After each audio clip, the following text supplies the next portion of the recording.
Morning. Good morning, sir. Yes. Good morning, everyone. I'm Manorama Patre, roll number 25. Thank you, HRDC team, for giving me opportunity to introduce our today's guest, Dr. Ashwin Purushottam Ranjanikar, sir. Sir is an assistant professor and head of the English department at Sri Santa Sautamari Gramin Mahavidyalaya, Pulamri. He also served as a director of IQAC and he is a research guide at Dr. Babasaheb Ambedkar Marathwada University, Sambhajinagar. Currently, he is guiding 5 PhD students under his supervision. Dr. Ranjanikar has an impressive academic record with 13 research papers published on various topics, and he also published 3 books. He has presented 14 research papers at national and international conferences and has conveyed and coordinated several national workshops and seminars. Additionally, Sir has held various leadership roles serving as a member of several committees at the college and university level. It's our privilege to have Dr. Ranjanikar sir with us today, and I'm sure we will benefit greatly from his expertise and insights. On the behalf of all the participants, I welcome you, sir, and request you to please start the session. Thank you. Thank you so much for this lovely introduction.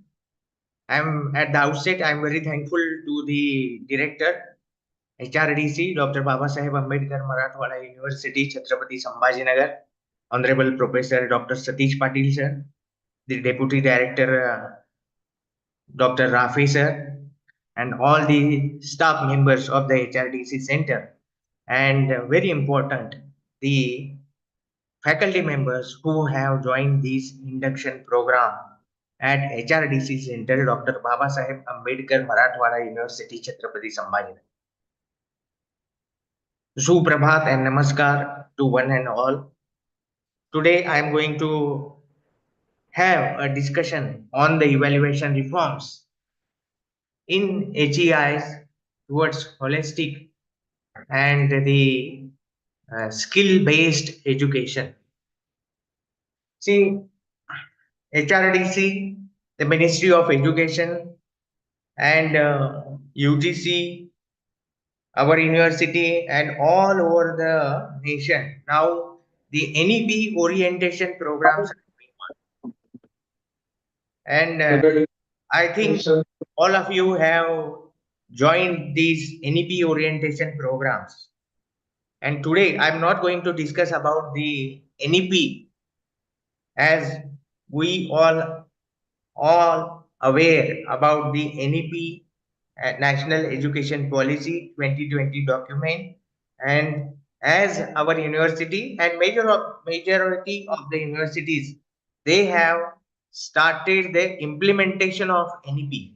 Last year we have started PG NEP courses, and this year, in this academic year, in 2024-25, we have started the UG courses, which are totally based on the National Education Policy 2020 document.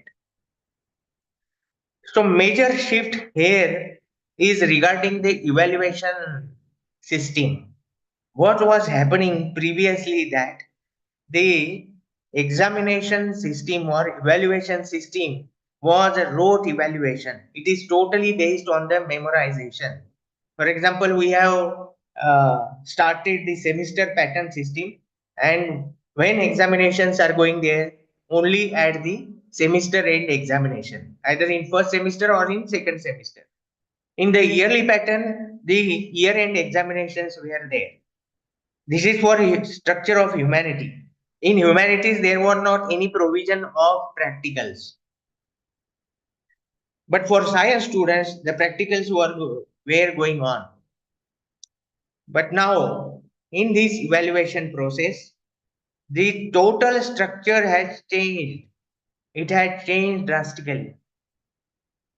And as the faculty members, as the teachers, we have to understand the complete structure of evaluation system. There was a great discussion regarding the workload, regarding all the issues.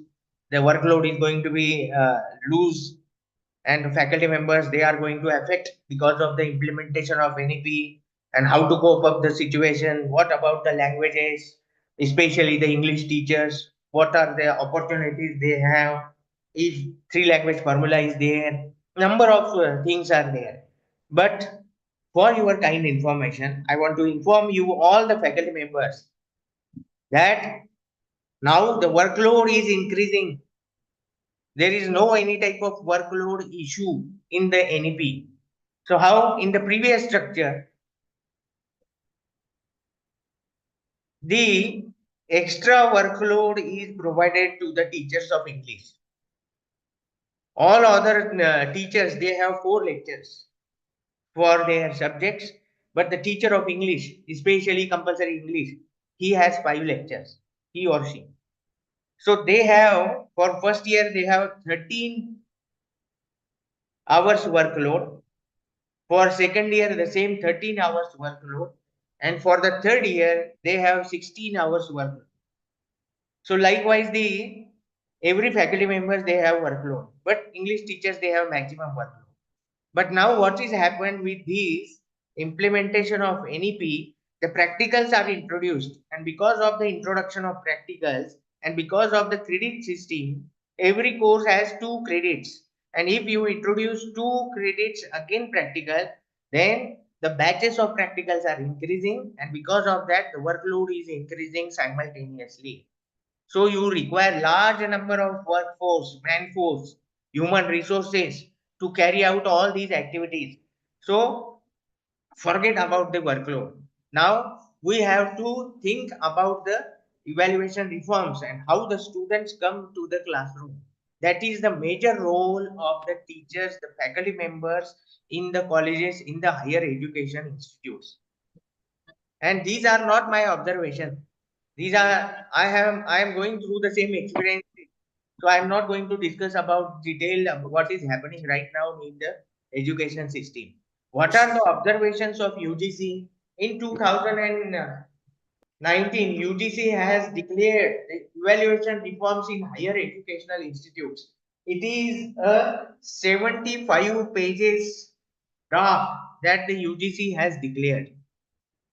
Friends, you know that the first document of his NEP was introduced in 2019. Simultaneously with this document of NEP, two more documents the UGC has declared. One is NISP, that is National Innovation and Startup Policy. It is also declared in 2019. And another document, that is the Evaluation Reforms in Higher Educational Institute. It is also declared in 2019. So now there are 6 years that we are going to implement, and in 2020 the NEP draft is finalized, and that's why we say that NEP 2020. So today's topic is regarding the evaluation reforms.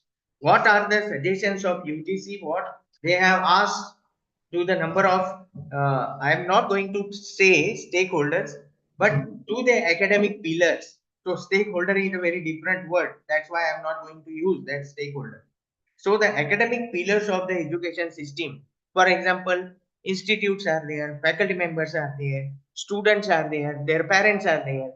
So all these, the society at large, it is also the academic pillar of the educational institutes and the education system at a nutshell. So these all these academic suggestions are taken from these academic pillars and what they have suggested, and according to their suggestions, what UGC has pointed out, that I'm going to share with you, and then I will start with my presentation regarding these evaluation reforms, what the UGC has suggested. What is happening right now in current examination system? The examination pattern that currently exists in university structure taste memory learning only. In most cases, the examination system is affiliating in nature with external final university conducted examination at the end of every semester or every year. Solely serves as the purpose of assessment. This system, more often than not, insulates students from the quest of knowledge, excitement of discovery, and joy of learning. So that's why the students are not present in the classroom, because they know that whatever knowledge I received, gain, only the final examination will be there, and I have to write the answers in the examinations, and according to that the grading and the marks the student secured in the examination, and on the basis of that marks only the students will get job and also go for the higher studies. So this is the current system. Previous system we can say, as we have implemented these new evaluation reforms. So this was the previous system, that only the final year examination was going there. Often the annual examinations along with marks, percentages and division leads to insensitive cramming up of superficial discrete information. Thus, with very little focus on continuous assessment during the teaching learning process, it renders all emphasis on the final examinations, orienting all teaching and teaching pedagogy towards preparing students to work towards getting better marks. In several instances, the university certified degree holders of UG, PG, or PhD are subjected to another written examination before they are accepted for jobs in public or private sector. So this is very important aspect that the UGC raised, that the universities are taking examination, and again if the students have to go for the higher studies, he has to give another examination to prove his ability. So what is this? This is also having or showing the unfaithfulness on the educational institutes, on the HEIs, that whatever examinations you are conducting, whether they are apt to the mark. That question raised by the institutions who are taking entrance examinations or who are taking again the interviews of the students who are going for higher studies. So thus students enrolled under the higher education system are not coming out with the desired level of knowledge and expertise. So this is the observation that UGC and the jury members they have pointed out while they are drafting the same. That students enrolled under the higher education system are not coming out with the desired level of knowledge and expertise. The term end examination is usually based on the question paper, which test only memory recall as a skill. What is term end examination is going on? Whatever the knowledge the student has gained, he has to appear for the examination, and in that examination, according to that answer, he is going to assess the way a question paper is set reflects on the academic quality of the institution and its members. Thus, dependence on answering the term end examination based on question paper puts forward flaws of the single nature of assessment. The pattern and design of question paper is decided by the Board of Studies for each subject and is responsible to appoint paper setters and evaluators. Requirement of question papers by the examination department of a university is a continuous process. Thus, there might be issues of compromise of quality of question papers set due to its constant requirement.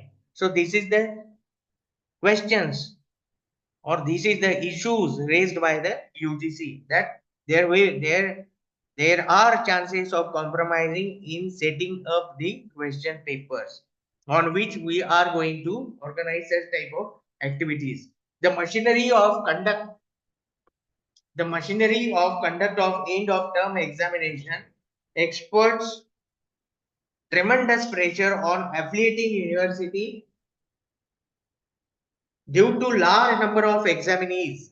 The question papers which are set have to be printed and sent to various examination centers which are at a distance requiring huge logistic support so as to ensure that the examinations are conducted simultaneously. The answer scripts of the students are then transported to designated centralized assessment centers The marks of each subject received from the designated evaluation centers have to be integrated into the mark sheet of each individual student, thereby requiring accuracy, and its completion is limited time to facilitate timely declaration of results. So this was the current education system, or we can say the previous education system, of which all of us are the victims, we can say, in other words. We have followed the same system. So this is the system that we are following, as I am in this education system as a student and also the teacher. The same system we are following through the years. But now, as the UGC has remarked about the quality of the students, whatever skills they are getting. So to revamp this situation, examination system or the evaluation system, the UGC has made drastic changes, and according to that, today we are going to discuss about these evaluation reforms.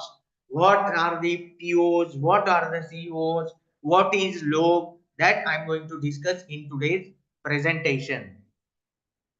Now coming towards the second, current examination system, I told about these challenges with the current examination system, that examination oriented system focusing on rote memorization, external exams limit student curiosity and enthusiasm for learning. The students only just appear for the examinations only, and the affiliating universities, affiliating colleges and the university is limited only to the examinations. So this is a very pathetic situation, and to overcome this situation, that we have to change this evaluation system. Annual exams emphasize memory over conceptual understanding. They just only whatever the teachers they taught in the classroom, they just remember, or if they are not in the classroom, then they just get the material on the Google and through the internet and through the books. But what is about the conceptual understanding? Whatever the memory they have, whatever the understanding they have to give the answers only period of 2 hours, 3 hours, and just that 3 hours decides their future journey, whether he or she is going to get admission in higher education or go for the jobs. That is totally based on that 3 hours journey. So limited practical skills development even after UG, PG and PhD degrees, issues with quality in question paper setting and exam logistics. So that we have discussed, the quality is going to hamper because of the overburden in the examinations department of the universities and heavy pressure from term end examination.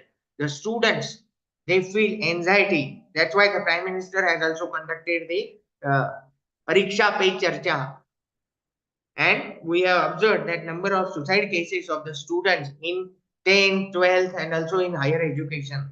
So that's why the heavy pressure from term and examination. We have seen, all of us have seen the Three Idiots movie, and what is happening in that, that students they commit suicide for not completing their project and all those things. So heavy pressure from the term and examinations.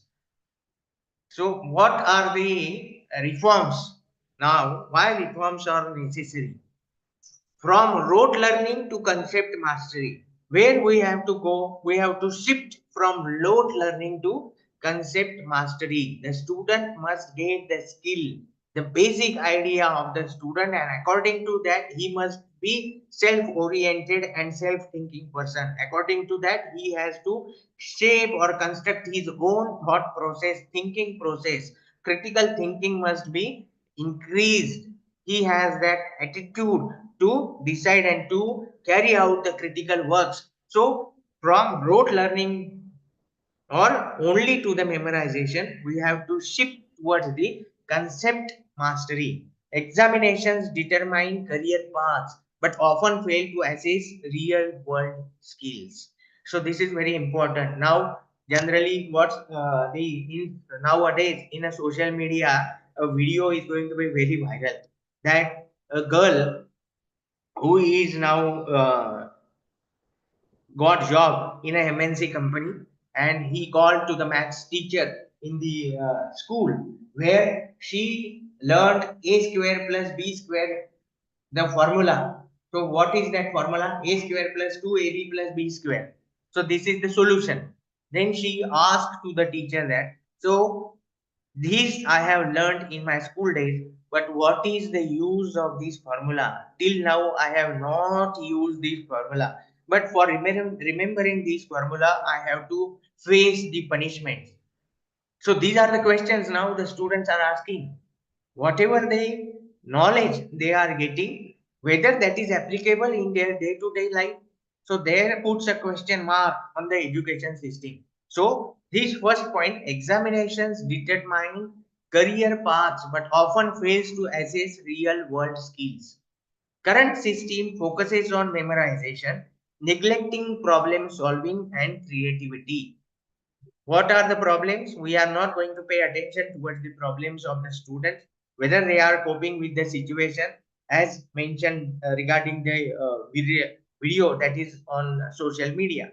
Need for diverse assessment to reflect students' comprehensive skills. So we have to provide the comprehensive skills, or in a nutshell, we have to provide the holistic development, that type of imparted training, so that the students can be developed in each and every aspect. They can face any type of challenges in their life. So what the next point is, exams often create stress and leave from room for malpractices. Stress and leave room for malpractices. So what is happening right now in the examinations, you all know. I'm not going to discuss about the malpractices and what are the repercussions of this system that is going on. Now, what are the framework for these low OBE? That is the outcome based education. What is this outcome based education that we have to think about? To understand higher education policy, the interpretive structural model, that is ISM, for higher education system has been referred to identifies 93 elements that cover four systems in the form of hierarchical structure with contextual relationships leading to, where we have to provide the leadership to the students, whether they only get job opportunities, that is the limitations to the higher education. No, we have to cross the boundaries of getting job. They have to face all types of challenges in their life. So, the according to the sustainable development goals, what is the important aspect of higher education institutes, that we have to provide the holistic development opportunities to the students. And according to that, the goal develops the ability in leading to, the policy elements form a basis for the development of framework for outcome-based education assessment. The mission objective is at the top of the structure, which is to develop a well-rounded person, and there are four subsystems, namely aims and objectives, then educational curricular features, organizational policy support, government policy and support. So what are the first aspect, that is aims and objectives, whose elements are detailed below is immutable. The second subsystem, namely educational and curricular features, which is less subject to change, consists of subsystems such as intellectual activity, social activity, physical activity, and the curriculum, which is integrated, broad-based, and interdisciplinary.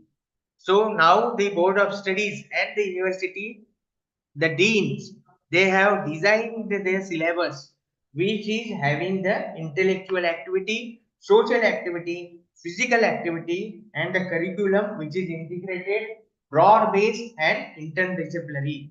Any student who joins the undergraduate class has to go through not only the regular curriculum but also become aware of democratic process and the Indian Constitution through courses in humanities, and take core courses in Indian culture, comparative study of religion, central general knowledge, scientific methodology, work experience, and participate in co-curricular activities consisting of social services, games and sports, cultural and literary activities. So these all aspects are now included in the curriculum, or we can say into the syllabus.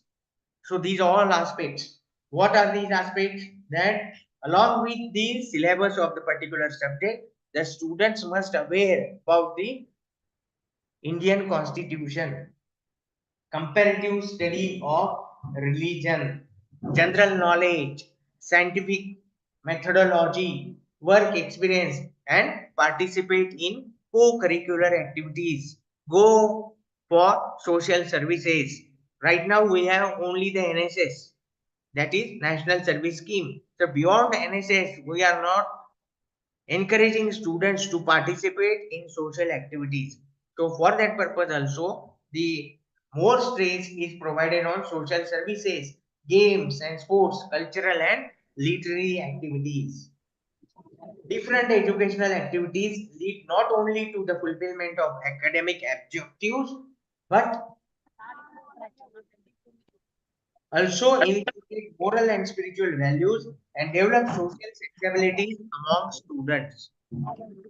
High performance standards are set up for monitoring quality of the system against the aims and objects had made by the policy, and then making suitable changes based on these feedback so as to achieve the objective of becoming a well-rounded complete person. There is an emphasis on fundamental principles, and there is a continuous evaluation system, semester system and grading system. There is an interaction of the system with the environment, for instance, through extension projects and industry institute interaction. Along with the Indian Constitution, so we must be keen about creating awareness regarding the protection and preservation of our environment. That is also the prime duty of every citizen, as we are the part and parcel of the society. So for that purpose, the environmental education, that is also made compulsory, and now we are providing the training. We are conducting numerous activities regarding the tree plantation and preservation of nature. What is on the grounds? What is happening? We plant the trees, but what are the effects, and how we are going to nurture the trees, and how we are going to develop the ecosystem in the society, that we have to look into insight, and also take an overview what are the activities we have carried out for the protection of the environment, whether they are in line, they have not stopped. So that focus is there. The third, along with that, learning takes place through these means. Students are encouraged to also familiarize themselves with one other modern Indian languages. Along with this, the students must have to learn Indian languages, for example, Telugu, Tamil, Oriya, Bengali, or even one of the foreign languages like Russian, French, German, so that the students get uh, the new window in foreign country of bright and future of the students by obtaining the knowledge of any foreign language. The third subsystem, organizational policy support, may be subject to greater variation. There are policies for organizing student participation in co-curricular and extracurricular activities and for remedial teaching. Emphasis is on learning through seminars, paper reading, group discussions, etc. There is a system of formal learning or formal education by introducing major academic subjects with 50% weightages and electives. There is also provision of lateral entry of moving from one level of education to the other for better qualified students. There is also non-formal and private education. For non-formal education, we have distance learning mode facilities and for private education will improve the virtual education or cyber education. So these are the facilities that are provided in this uh, NEP structure.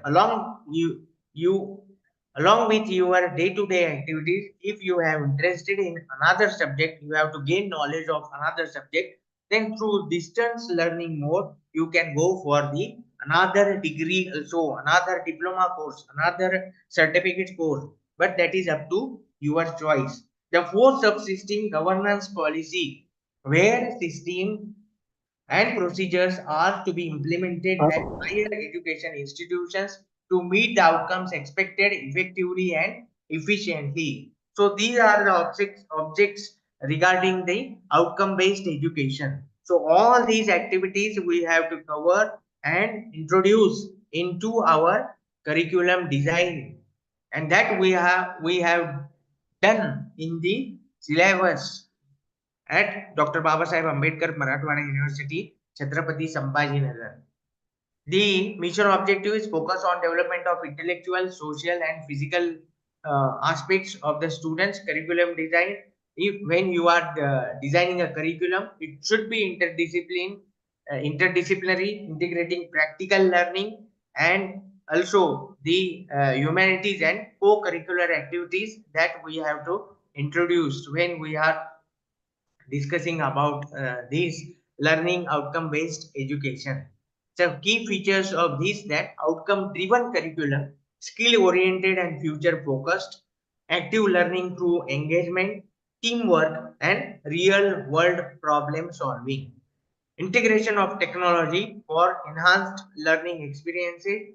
Whatever the technology now, AI is there, and with the help of this AI, with the help of PowerPoint presentations, with the help of internet, we can provide number of avenues to the students. For example, now the social media is going to be there, and YouTube is the medium, Instagram is the medium, and all these social media through which the students gain knowledge and also earn money while they are engaged in learning. So integration of technology for enhanced learning experiences, with the help of videos, with the help of PowerPoints, you can provide the better understanding to the students in your classroom, and also your classroom becomes the attraction for the students if you use the technology for your teaching purposes.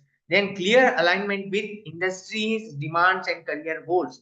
Well, according to the demands of the industry, we have to design and develop the curricular of that particular subject so that the students can get job they acquired in the industry. So for that purpose, the industry and the institute interaction is very important and it plays a crucial role. That's why the academic pillars, we have to take suggestions from the academic pillars. There, every college has their internal quality assurance cell in the institutes or in any higher education institutes, and very purposefully the NAC has requested, when you are going to set up the IQAC in the HEIs, that the member of the IQAC must be from the industry, must be from the society, so that their inputs, what are the requirements of the industry, we can come to know, and according to that we can make changes into our curriculum system and design our syllabus, design our curriculum, and so that the students can get acquainted, get updated with the new knowledge, with the upcoming knowledge, and they have the skill to face any challenges in the society. So active learning through engagement, teamwork and real world problem solving. So this is very important, teamwork and real world problem solving. With the help of group discussions, the students get connected with each other and they can solve the issues. So such type of activities we have to carry out, and we have it make the part and parcel of the pedagogy, and also the part and parcel of our syllabus of that particular subject. Assessment types, what is happening now, what are different types of assessments that we have to carry out when we are talking about the assessment procedures. What assessments we have to carry out when we are talking about the uh, procedure? That generally what we come to know that the assessment is based on purpose. For example, it is a summative assessment, formative assessment. In summative assessment, evaluation of students' learning at end of instructional unit. We get examination, year-end examinations, or the semester-end examination. According to that, we do this evaluation, that is summative assessment that we carry out. And what about the formative assessment? It is informal and formal test administered during the learning process. It is continuous assessment we are carrying out when we are discussing with the students, understanding their problems, whether students are participating in various activities, seminars, group discussions, class tests. Then when we are providing the home assessment to the students, whether they are participating and providing inputs, according to that we are designing this formative assessment based on nature of data. So this is qualitative and quantitative. So quantitative evaluation is mainly concerned with scholastic achievement in subject-based performance, whereas assessment is chiefly about evaluating the non-scholastic and probably more important aspect of the student's personality involving social, emotional, attitudinal and moral ethical assessment. So based on the nature of the data, qualitative and quantitative. Qualitative is the evaluation on emotional, social and ethical traits, and qualitative that is totally based on the non-scholastic aspect of students' personality that we have discussed. Based on the domain, in which domain the students are there. For example, scholastic achievement, assessment of curriculum related classroom teaching and learning, non-scholastic achievement, assessments of students' behavior, values, attitude, emotional stability during co-curricular activities and other structured or unstructured situations inside or outside the classrooms. So based on measuring standards. So what are the measuring standards? चलो Criteria referenced. बरं. You खाली काल कसं वाटलं ह्याच्यामध्ये जिंकणार kindly mute. Criteria refers uses test scores to generate a statement about the behavior that can be expected of a person with the score. Non-reference standardized whether test takers performed better or not than a hypothetical average students.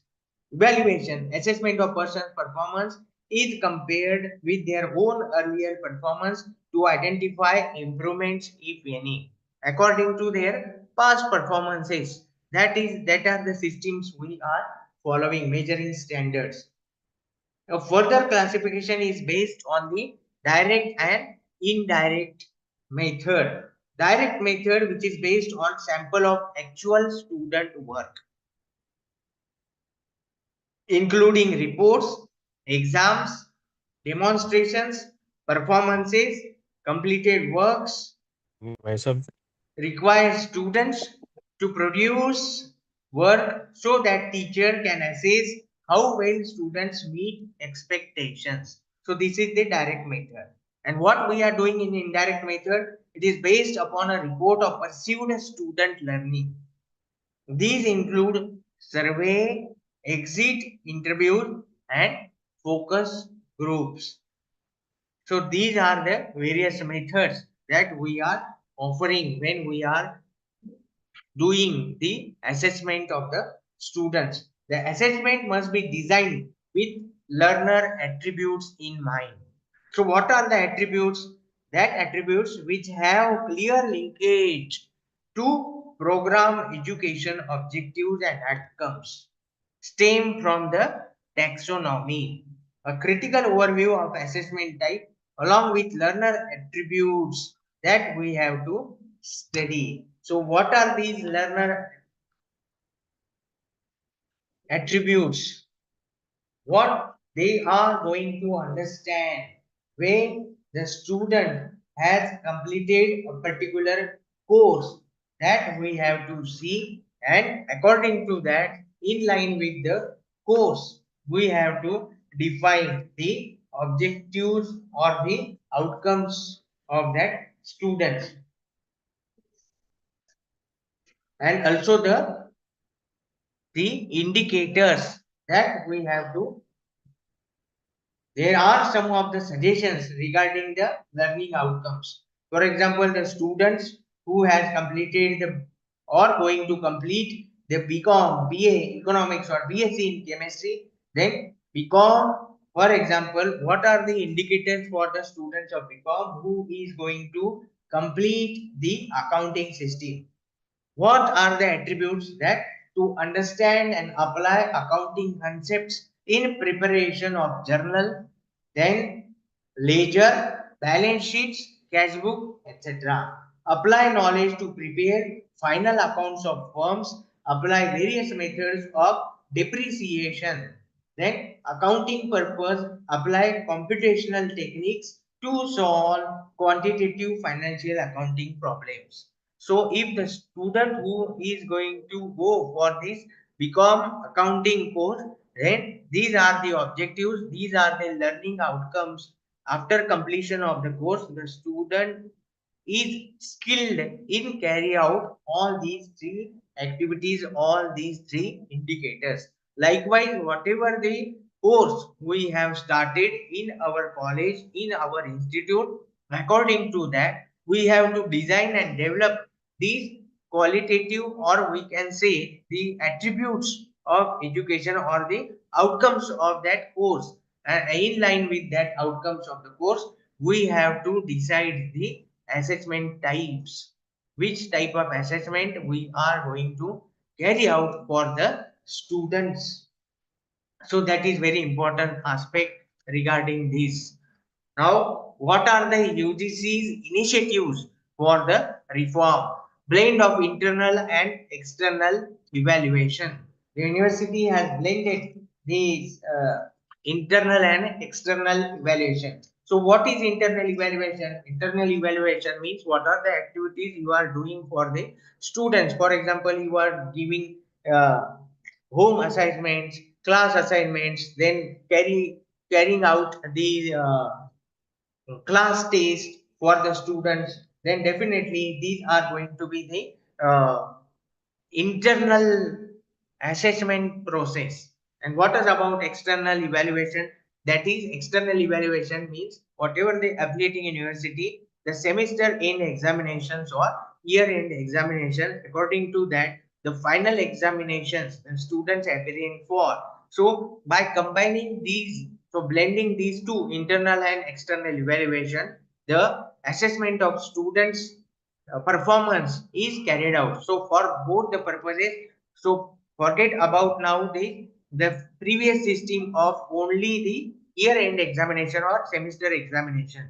You have to engage the students in the classroom in giving them the home assignments, class assignments, along with that class test, then participation in group discussion, student seminar, performance in the classroom. So according to that, so blending of internal and external evaluation, that ratio has to be finalized and provided the opportunity to the students, and also the assessment is done on based on this criteria. Technology and automation in the examination process.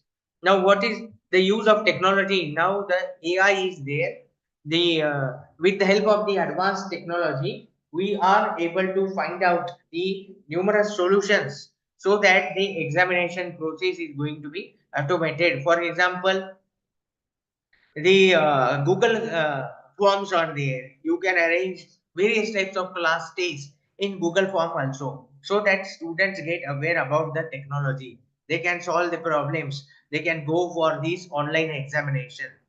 So these type of activities we have to arrange, and we have to uh, inculcate those ideas among the students regarding technology and automation. So AI is a very important tool with the help of which the examination process is going to be very smooth, and also the online examinations that are very effective, so that the malpractices that can be stopped, and the transparency in education system is going to be there in the assessment process with the help of technology and with the help of automation. The results, with the help of technology and automation, we are able to carry out or display the result of the students in a given period, given span of a time.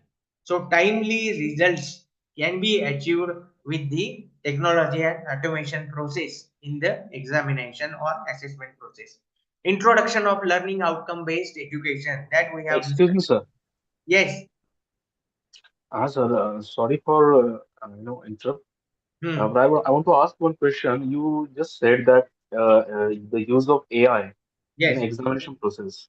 Could you Right. please explain this? I mean, what sort of help will be there through AI in examination process? Yes. The with the help of AI, you can design the education system. What are the procedures we have to carry out for the results, display of results, timely display of results, that can be done. The softwares, whatever softwares you require for this is what I am talking about, the administrative purposes.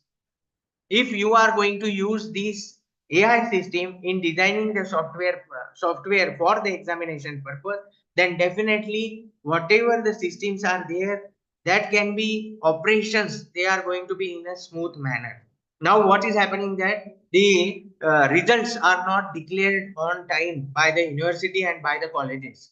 So the students, they get the time required for this, that takes much and more, and the moral of the students got down, and there are numerous problems in paper assessment also. The students, they, if you go for the online examinations, and like MPSC examination, UPSC examination, then also here at Yashwantrao Chauhan Maharashtra Open University, Nasik, they have gone for the online paper assessment also. So with this system of online assessment, online evaluation process, the system of examination is going to be very smooth and very transparent. Otherwise, what is system here? We have to carry out or provide the xerox copies to the students, and then the students go for the reassessment process. Then the marks are filled by the concerned clerk, and then again go for the university. So it is a very lengthy and time-consuming process. So that can be curbed out with the AI and all these technologies. Any Okay, more, sir. Means sir? only the administration can use AI for Yes. Other, you can doing the design exams. group discussions, seminars with the help of chat GPT, numerous topics, creative ideas. So that can be done with the help of AI. Number of people they are using. You can design a new course, new idea. What, just you have to provide the inputs to the system, and according to that, the new system is going to be there in front of you within a fraction of second. But for that purpose also, there the advantages and disadvantages. So you have to go with the advantages, design and develop a course, design and develop a system according to your own, not with the artificial intelligence. So what is happening now? In previous days, only the data processing was there. But now, with the help of AI, there you have videos with the help of graphical system. All system is drastically changing. Just I will tell you an example that is happened in USA, and I came to the newspapers that a customer went to the office, went to the hotel. He has ordered the pizza, and the order came, but he was not satisfied with the order. The robot has provided the order to the customer. He has not satisfied with the order, and he has remarked that henceforward I will not come to the hotel. So this was the situation. What robot has done? The robot went to the kitchen, asked for the best quality food. The robot provided the food to the customer, and the remark had changed drastically, that these are the punctuality and the quality that the robot has provided to the customer. The program provided to the customer is regarding only the service, but the robot went forward and he has done an extraordinary job. From where he has done this? Only the program was of providing and receiving the orders, but he went forward. So means that now technology is going to change the system. They are developing their own thinking process also. So why this is happening? Because of this use of AI and whatever the data we are providing to the system. So as I told that up to the mark, what information you require to be done through the robotic system, through the AI, that only information we have to provide and come over the job. Otherwise, the machines are going to devastate the system, as that is happening in America. And now we have seen with the introduction of deep seek by China, what is happening right now. The complete system is going to change, and in future also the we have to go for the numerous disadvantages of this system. We have to face numerous problems once the machines they are going to understand they if they have developed their own thinking power, so it becomes very difficult. So the both the sides are there for the system. Anything more, sir? Thank you so much. Thank you. Then timely result declaration using the National Academic Depository, that is the NAD. This is provision made by the UGC and the Ministry of Education regarding this timely result declaration. What is happening right now in various entrance examinations that we have seen regarding the NEET examinations, JEE examinations, entrance examinations. So for that purpose, the NAD is going to provide the a platform for the timely result declaration of the various examinations. Ability test to assess practical skills. So these are the initiatives that UGC has provided for these ability test and reforms in the education system or the assessment systems. So what is right now we are carrying out in this examination process? I will just brief. Then assessment type in written mode. In written mode, what we do, we go for essay, article writing. We go for quizzes, objectives, test, class assignments, then exams, class test, open book examinations, open notes exams, then self test, or we can go for online test also, reports, portfolios, dissertations, book review, article review, journal writing, or case studies. So these activities we can carry out in the written mode of the examination or assessment. In oral mode, what we have to do, that mean summarizing in oral mode, we will go for orals, viva of the students, group discussions, then role play, then authentic problem solving, then watch, summarize questions, then one question quiz, end of the class quiz, think, pair, share, Socratic seminar, rapid fire questions, know, want to know, learned. So these are the activities we can go for the oral assessment of the students. Then integrated mode. What if we go for the integrated mode? Then paper presentations, seminars, SWOT analysis, authentic problem solving, and the field assessments, poster presentations, and making of portfolios. On practical grounds, if we go for practical, these are all suggestions provided by the UGC and the drafting committee for carrying out the practical mode: lab work, computer simulations, virtual lab, craft work, co-curricular activities, work experiences. These are the practical mode. For example, in humanities, number of faculty members, they are just discussing.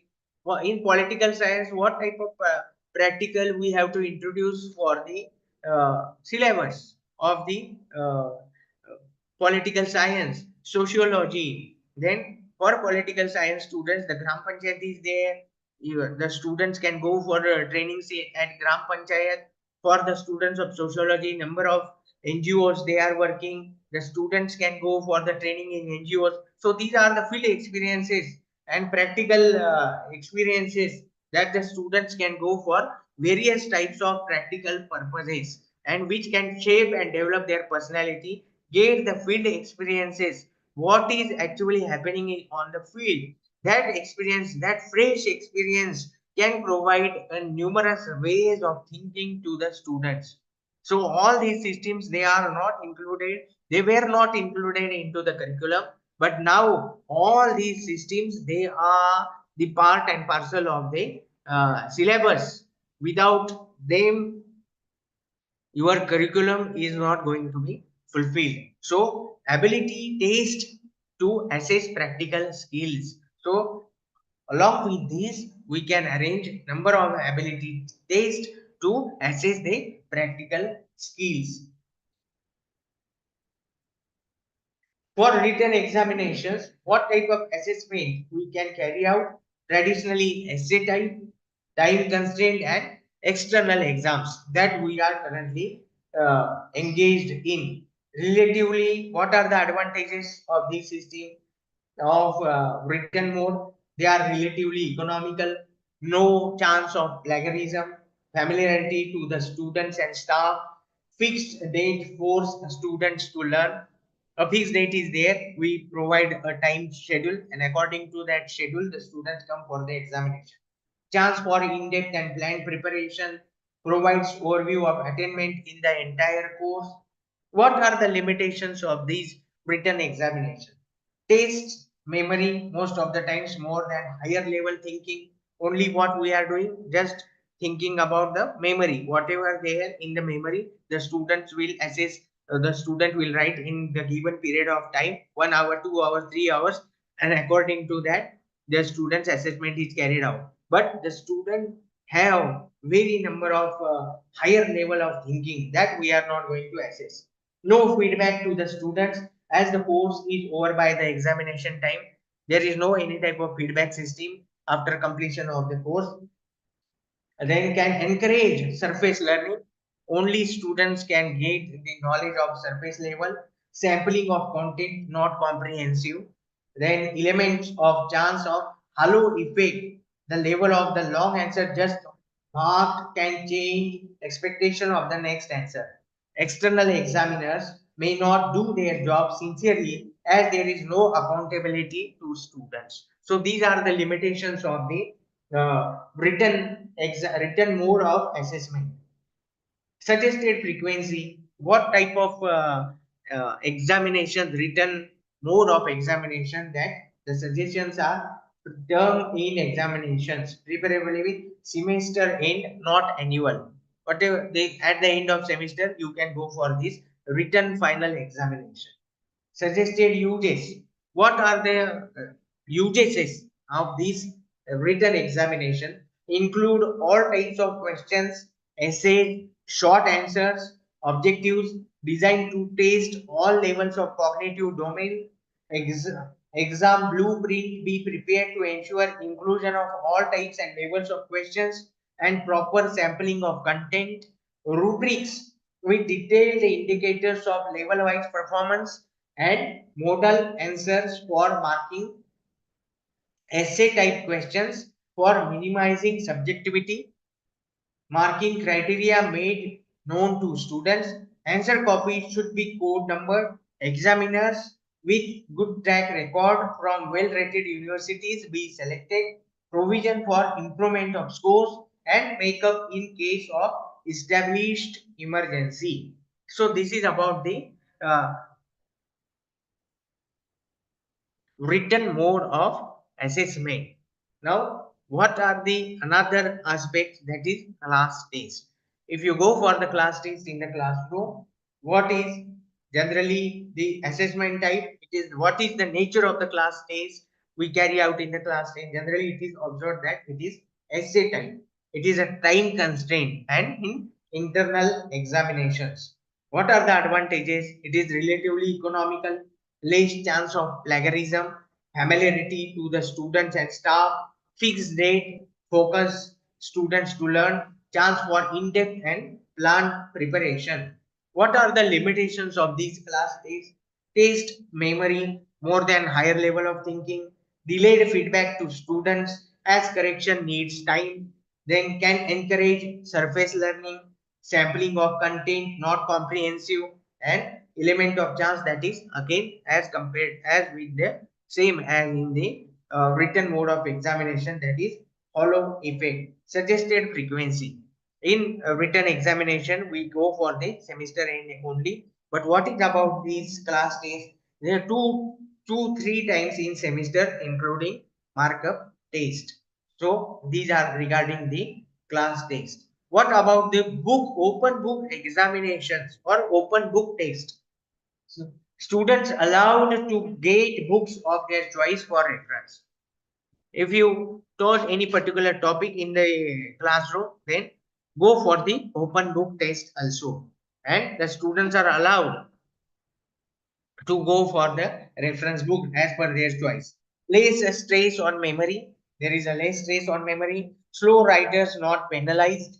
Then measures with what students can do with resources, not just what they can remember. So from the books they can write. Then limitations. What are the limitations of this open book test? Not everyone might have access to same quality books. It is difficult to run in teaching rooms as more desk space is required. Availability of books plays an important role in the open book test, and also the space required to carry out the open book test in the classroom. Suggested frequency. One of the class tests or some class assignments could be of the first types. You can just introduce, you can arrange one open book test for the students. Questions be based not simply on retrieval of information but creative. Questions must be creative. Just not provide the question so that they can write. The answer must be there in the book, but they have to think over when they are writing the answer of that particular question. Usage. What is usage of this open test? Synthesizing, critically assessing and organizing it to students be trained in reference reading. Consultation of several textbooks be encouraged during teaching. Libraries should have good stock of books and book banks can be maintained. So these are the advantages, or we can say the usages of the open book test if you carry out in the institution.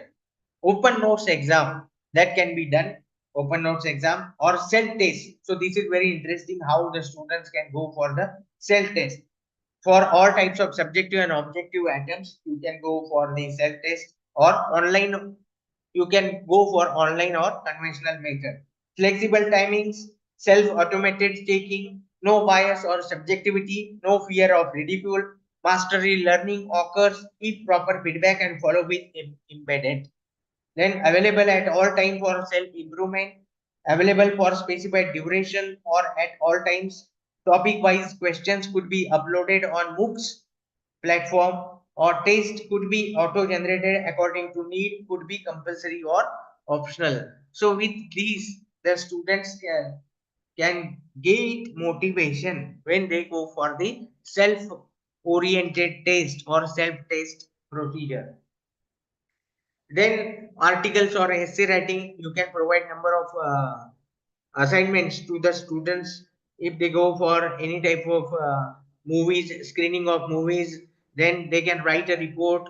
Any program in the college or institute, the students are encouraged to write the report of that program. So these type of practical activities are encouraged in the higher education institute, so that the all the levels of communication, that is LSWR, that can be fulfilled, and the students critical thinking and also the analyzing the aspects, various aspects can be encouraged with this type of various systems. Then there are various numerous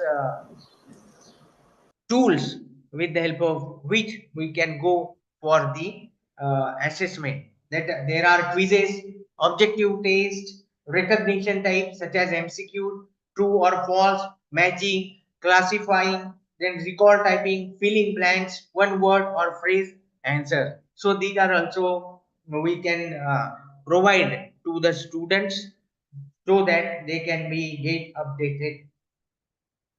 Annotated bibliographies, reports, portfolios, dissertations, book review, article review, portal reviews.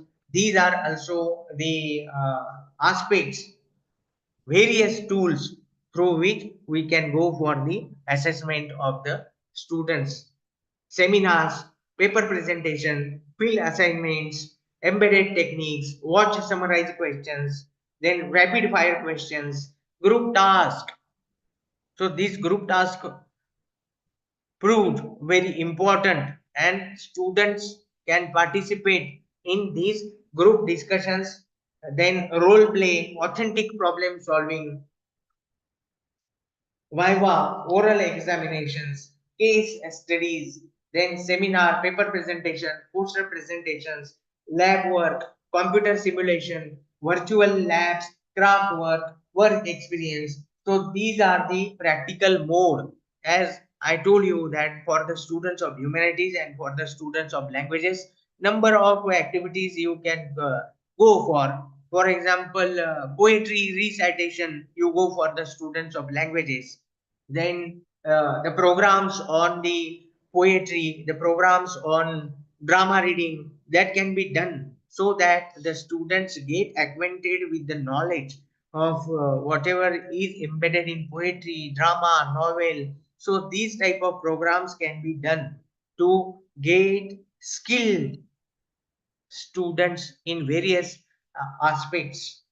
So these are the initiatives of reform. Role of technology in the examination system. As we have discussed about leveraging technology for a transparent system, that we have to carry out when we are using the technology. For example, you can go for the Google Classrooms, you can go for Google Forms to design and develop various types of quizzes, then various types of we can go for survey through Google Forms. Also you can go for the surveys, carry out the various practical activities through Google Forms and also the various platforms.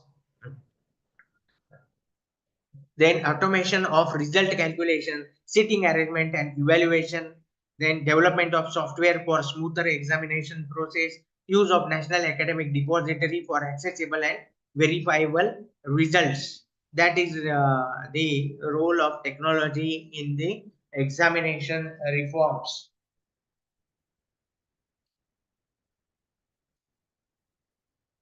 Then question paper setting and moderation, improving question paper setting and moderation.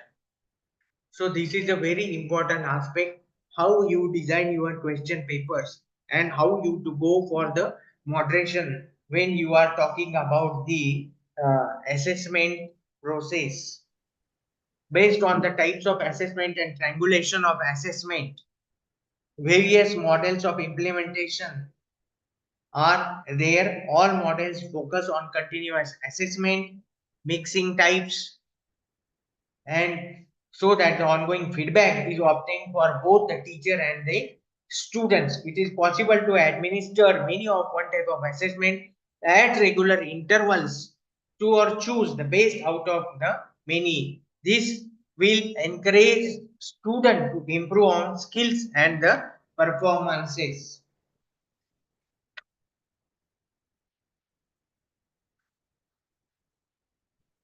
So when you are designing question paper, you must have the balanced difficulty levels in question papers. Balance must be maintained in the difficulty levels of questions. Regular academic audits of question papers for consistency and quality.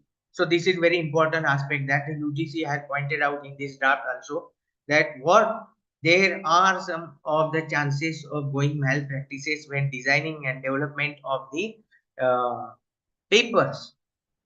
Then moderation at various stages of the evaluation process to ensure the fairness, that we have to think and focus on when we are talking about this question paper setting and moderation.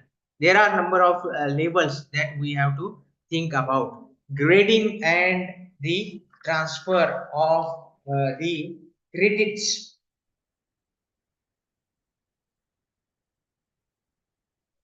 So what is the structure of grading, that we have to think over this issue?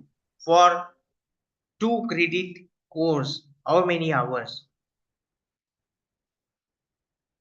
So that we have to think, and what type of practicals we have to carry out when we are talking about the grading and credit transfers. The UGC had issued guidelines to all the universities in 2015 for implementation of the choice based credit system, with a view to offer students choice of course within a program, with a flexibility to complete the program by earning credits at a pace decided by the students themselves. In 2015, and number of universities, central universities, state universities, deemed universities, and they have opted for the grading system. The system allows students to choose interdisciplinary, intradisciplinary courses according to their learning needs, interest, and aptitude. It was considered as a cafeteria approach and was expected to provide mobility to the students. Why this choice-based credit system is introduced? Because the students can go from one university, one higher educational institute, to another higher education institutes, so that there should be a uniformity. What is happening in previous system, that the students have to seek the equivalency certificate from the respective universities, and it is going to be difficult for the educational institutes and higher educational institutes to cope up with the problems of the students. But this was with the introduction of the choice based credit system. Now the flexibility is provided to the students, to the academia, so that they can shift from one university to the other university and gain the required credits to complete the course. And that's why it is said as the credit transfer, academic bank of credit, ABC, from this year and in previous year. For UG and PG students, we have introduced this academic bank of credit. Like bank, our all credits are now stored in this academic bank of credit, and they can be transferred from one institute to the other institute after completion of a particular course, certificate course, diploma course, degree course, or research degree, that can be facilitated with the help of this grading and credit transfer system. Now, the most institutions follow the absolute grading system, which is a simple procedure wherein the marks obtained by students correspond to a specific grade and grade point. It reflects the individual performance in a particular subject without any reference to the group or class. The absolute grading system has limitations and may be susceptible to some inconsistency. The relative grading system, on the other hand, provides relative performance of student to a group or a class, wherein the student is ranked in a group or a class on the basis of relative level of achievement. In this system, decisions are made in advance by the faculty members as to what proportion of students would be awarded a particular grade on the basis of their relative performance, and which is done by assigning grades on the basis of normal curve. This facilitates comparative performance and eliminates negative effect of pass or fail. Now the grades are provided.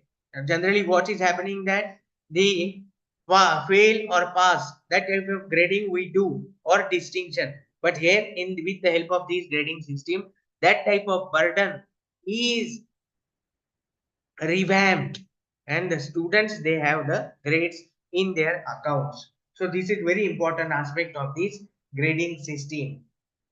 And according to that, the grades are provided to the students. A minus, B, C, B minus, E. Likewise, you can provide the grades to the students, and according to the outcomes that you have to define what a particular credit the students has to gain after completion of a particular course. For certificate course, these much credits he has to gain for completion of a certificate course. Likewise, diploma, degree, or degree in research, if that students acquire that particular credits, then the degree, certificate, diploma are awarded to the students. Now, what is the credit transfer policy? Felicitation of credit transfer is a must to support the continuation of learning and should enable the students to gain the qualification in minimal time, provided they meet all minimum standards and requirements. So this is a very important aspect, that a particular time is provided to gain the particular credits, and if you are failed to gain that credits into a due period of time, then you are not able to acquire the grading system. So in a given period of time, you have to complete the course and gain the credits. Credit transfer should also facilitate mobility of students among institutions. The students can mobilate from one institution to the another institution. They, if the students, they are migrating from one place, one state, one district to another district, one state to another district, or all over the nation, then definitely this credit mobility is going to facilitate the students performance, and the, we can say the dropout ratio can be stopped with the help of this credit transfer policy. Credit transfer request can be submitted only after the student has been admitted in the consent program and the following conditions are met. What are the conditions? Now, the coursework has been completed at a UGC approval and accredited university through full-time formal learning mode. The program must be full-time and it is formal learning mode. It should not be distance learning. It must be what? It is a formal learning mode and it is full-time course. The university accreditation grade or ranking is not lower than that of the university to which the transfer is sought. Where you are transferring, suppose that university is having A double plus and your university is having B grade, then that credit transfer is not going to happen there. So the credit transfer is there, that the university accreditation grade ranking is not lower than the university to which the transfer is sought. So the university ranking and the AGI ranking plays a very important role where you are taking admission or seeking admission. That plays a very important role.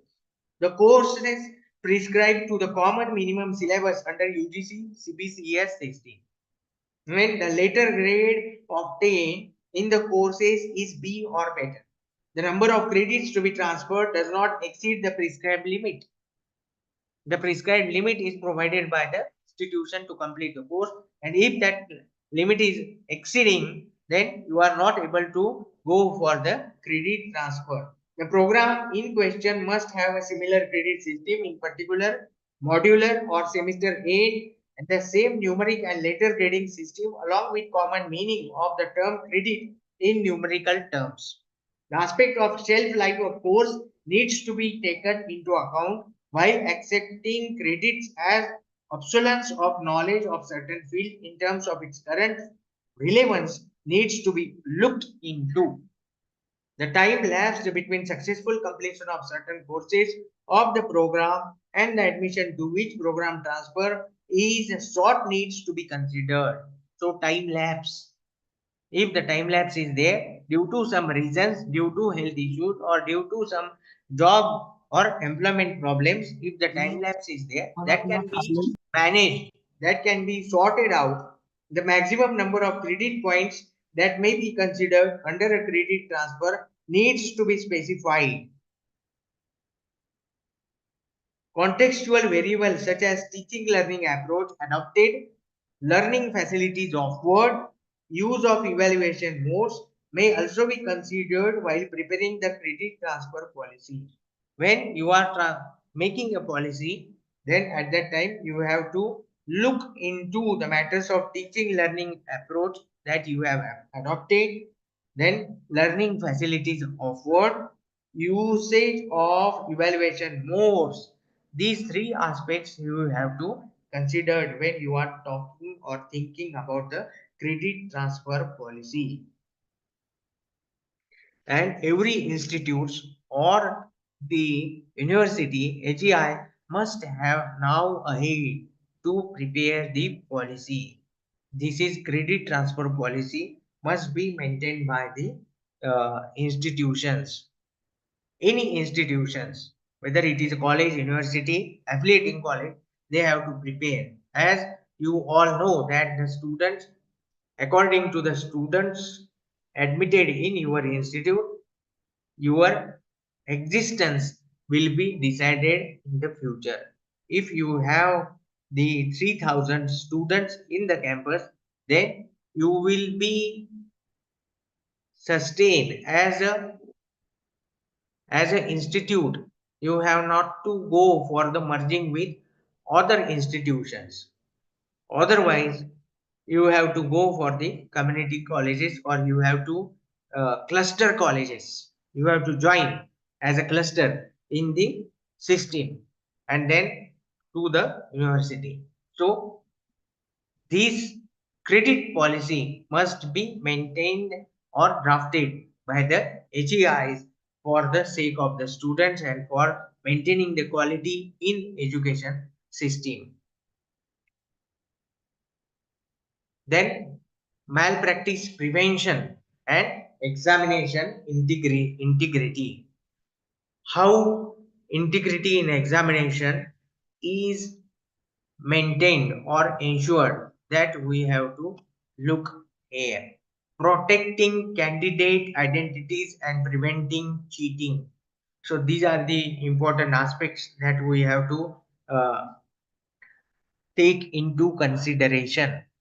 That students' identities, we have to protect the students' identities and prevent them from cheating in the examinations. Strict monitoring during the examinations. Use of technology to ensure transparency. The now it is said that, and it is a practice, the standard operating procedures provided by the university departments to all the HEIs. And if the institute, autonomous institute is there, then the cameras are there in the examinations halls. Without the camera, in camera recording, the examinations are not going to be there. So this is the standard procedure that we have to follow the rules and regulations. But what is happening? Whether the in-camera examinations are going on, that you have to think over. And so preventing cheating in the examination, strict monitoring during the exams, and use of technology to ensure the transparency. If you have to provide the holistic development of the students, you have to maintain the transparency in the examinations and also carry out the examinations without any type of cheating and also with the strict monitoring. And here the technology plays a very important role. With the help of these cameras, with the help of the new technology, you can go for these strict examinations. What are the future of HEI's evaluation? The road ahead, building a skill driven education. That is, or this is a very important aspect when we are thinking about this evaluation. without evaluation, how education system is going forward? That is the question. And what is happening right now? The UGC has clearly mentioned in this draft that the students who, after completion of their education, they are not able to cope up with the situations. They are not skill based. They are just having surface knowledge, no in-depth knowledge. So these are the observations from all over the nation, and that's why the IIMs, IITs, the number of students going in these premier institutes, and they have maintained their standard. But what rest of the institutions? What is the quality of education? Where we are going forward? That we have to look inside, and according to that we have to plan and develop our institutions so that the coming generation in teaching, learning and evaluation process will be there. Otherwise, take an example. When I ask in my classroom, who wants to be a teacher, not a single student raised hand to be a teacher. So this is a very alarming situation.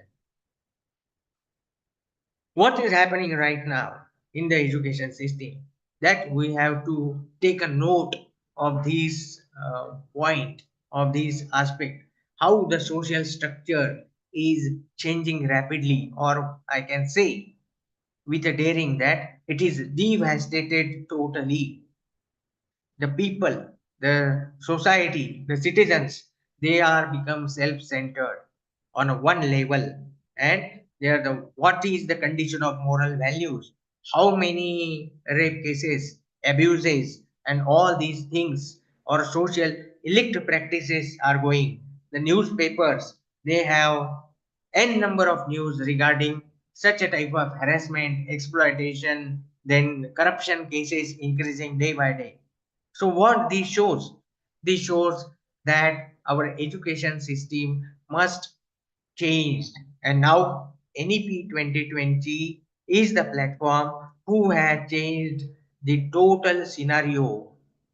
And with this, the focus of NEP is on the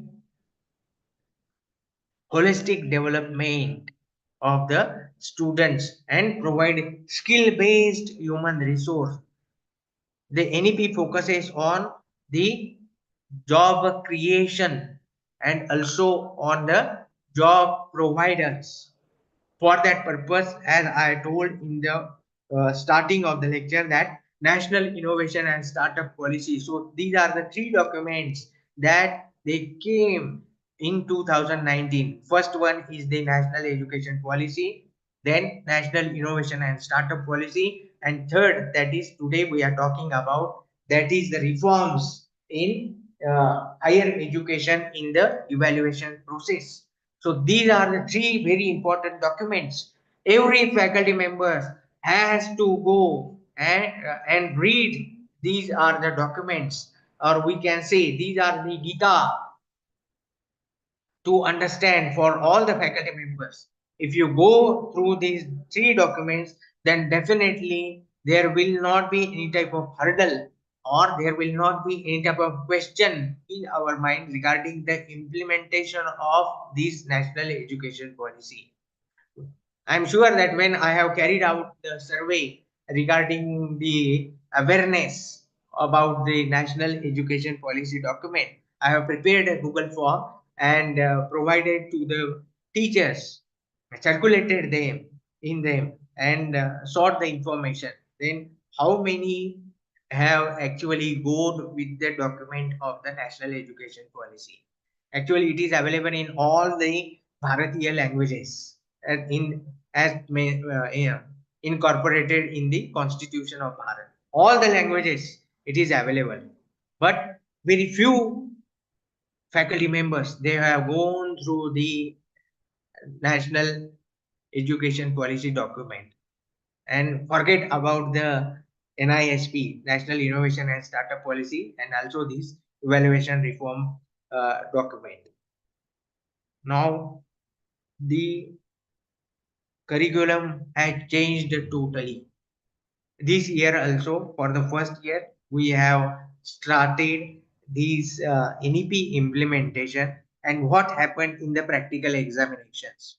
How the practical examinations carried out in higher educational institutes. I am talking with regard to the Dr. Babasaheb Ambedkar Chhatrapati Sambhajinagar University. What assessments we are carrying out. So just look what we are doing. This is the document which focuses regarding the quality of education and what actually we are doing. So for the implementation of this policy, we must understand the gist of the policy and according to that design and develop our own system. There is a freedom, there is a flexibility. That's why choice based credit system is introduced by the UGC in 2015, and some of the universities and some of the colleges, they have just now started to implement the choice based credit system in 2024-25, means 10 years later. So this is the condition, how serious we are about implementing the policies by the government, by the UGC, the premier institute who is designed and developed for the welfare or the betterment of the education system. The NAC, how many colleges they go for the NAC? How we implement the policies of IQAC in our colleges. So just look and be serious when we are the key roles in the education system. We are the backbones in the education system of our nation. And it is the fate of our nation is in our hands. So it's my utmost request to all the participants and the faculty members to look into the document of the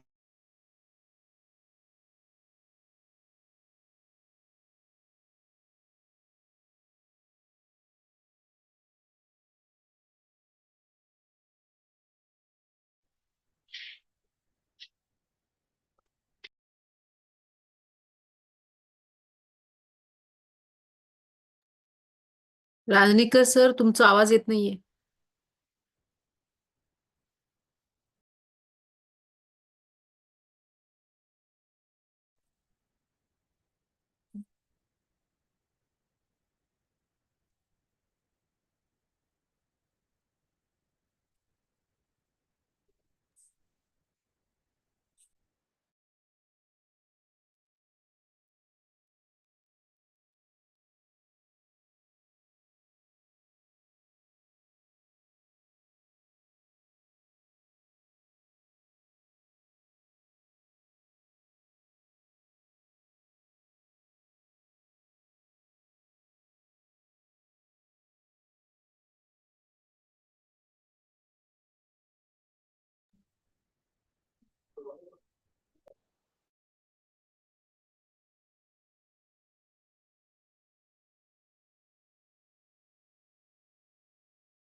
Hello, Seema ma'am. What's happening? Hello everyone. There is a power failure. So sir will join within 2 to 3 minutes. He is arranging something. So please wait. Don't leave the meeting.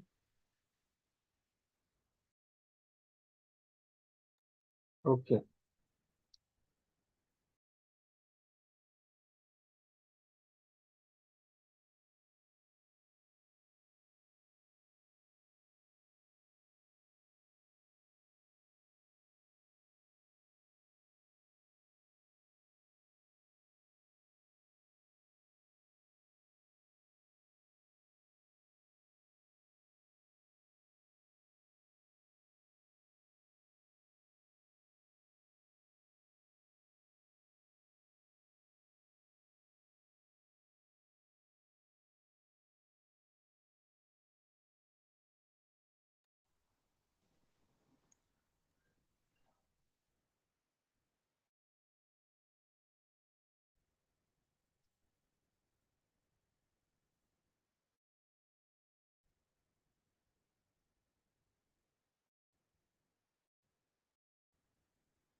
There was a power failure in the system. That's why I was out of the.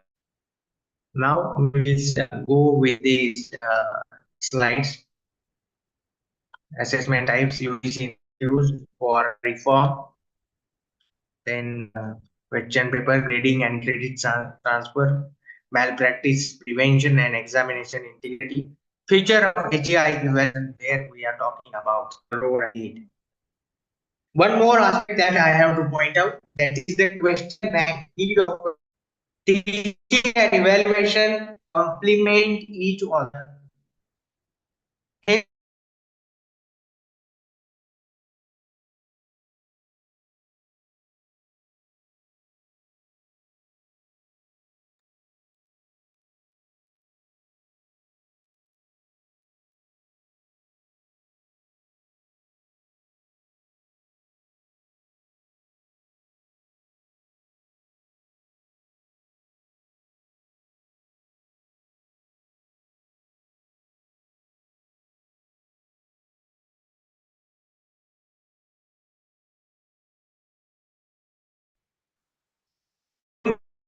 Oh.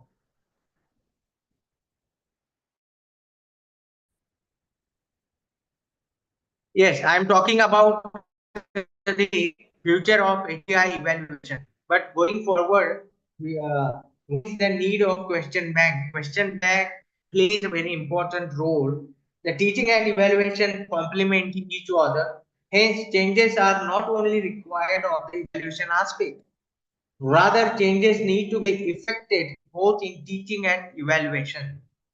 Question banks thus is an attempt to integrate both teaching and evaluation. Preparation of question banks makes use of accumulated experience of teachers, which renders effective examining of students. The need for setting of question paper through the question bank system is felt due to an increasing number of students enrolling on higher education programs, thus increasing.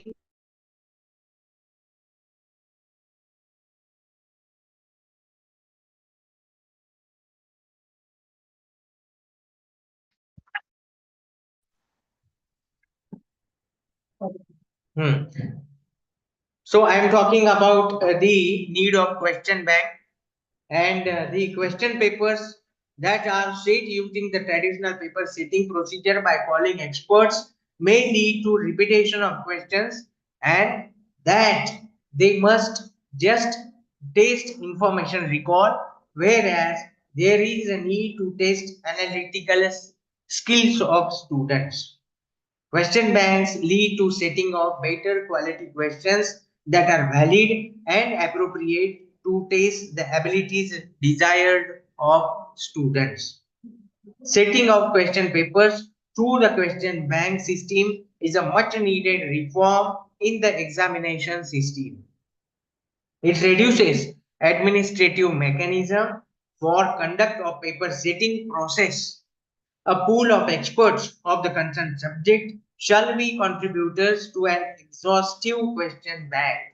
The question bank system provides a platform for a wider participation of academicians with active collaboration in setting questions based on revised Bloom's taxonomy. The involvement of many experts from different institutions will lead to setting of paper of good quality as teachers with known expertise on a particular unit or module can be said questions only on the said topic or module. Well developed question banks, as a matter of fact, lead to and influence curriculum development. To be effective, it is necessary that the question bank must have a large number of questions of a particular course. With the use of ICT,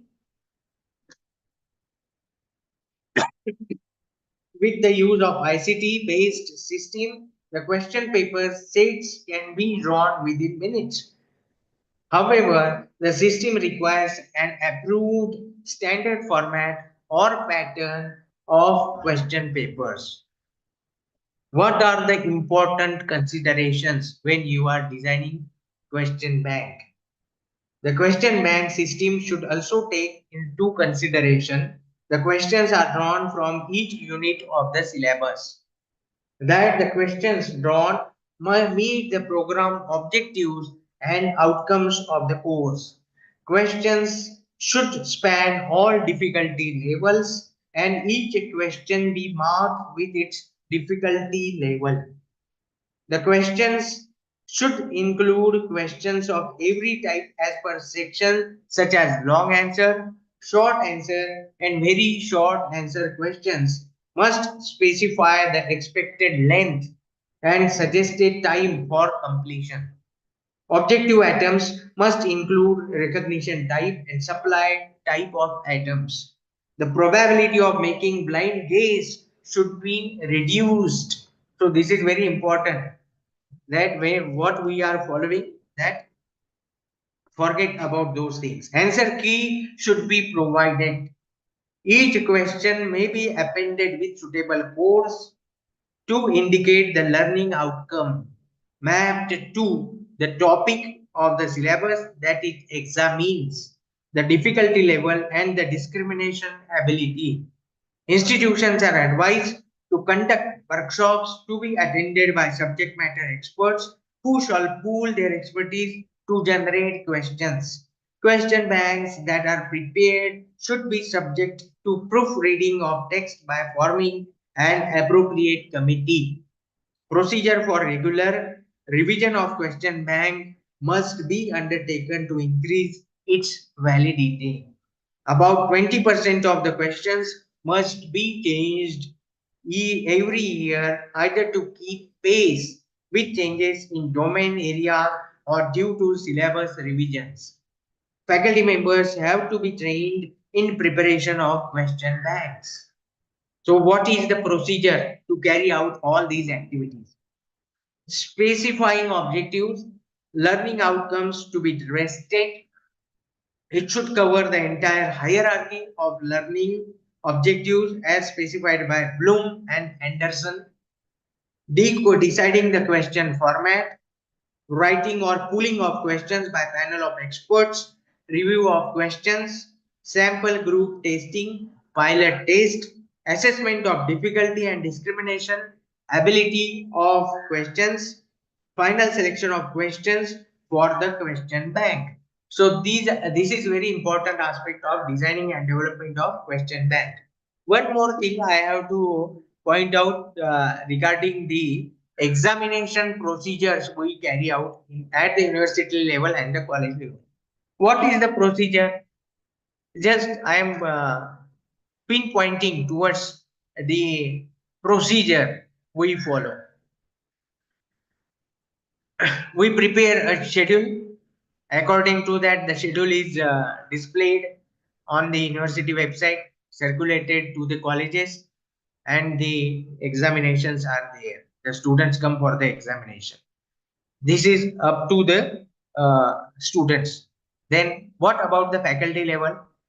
The board of examination appoints some of the faculty members as the we can say the supervisors. Then the committee, vigilance squad committee is there to curb the problem of the malpractices in examination, and some of the sitting squad, and also the JCS appointed by the university. So when I am just looking within the 15 years of time, I have taken the information from other universities also. Not a single university has arranged orientation program or induction program for the faculty members. What are the duties of JCS? What are the practices he or she has supposed to do at the institutes when he has appointed as the JCS in various colleges? What are the duties of the squad when they are visiting to the higher education institutes? Not a single orientation program. Then how serious we are about our examination and evaluation patterns? So this is the case. Just you can carry a survey. This is going to be a research paper for you also. If you design and develop a Google form and circulate among the JCS or all the vigilance squad members, whether they have gone for any sort of training, then the answer and the results are there as I have told you. So now coming towards the moderation, very important aspect. What moderation activity we have to carry out? Moderation of assessment is an organized procedure which ensures use of valid assessment material and consistent application of criteria to provide fair academic judgment and reliable outcome in the form of marks or grades. It assures appropriate designing and implementation of assessment activities along with generation of valid and reliable results. So moderation plays a very important role. Whether the supervisor or the examiner has justified the marks provided to the students, that cross check is done by the moderation procedure. The integration of moderation process with assessment system is imperative for the development of academic quality in higher education institutions, as it addresses any difference in individual judgment of different evaluators. It ensures that all achievements in the form of marks and grades across courses reflect achievement of same level of standard. It is also carried out to develop a common understanding of the standards and criteria and to recognize performance which demonstrates that standard or fulfills the criteria.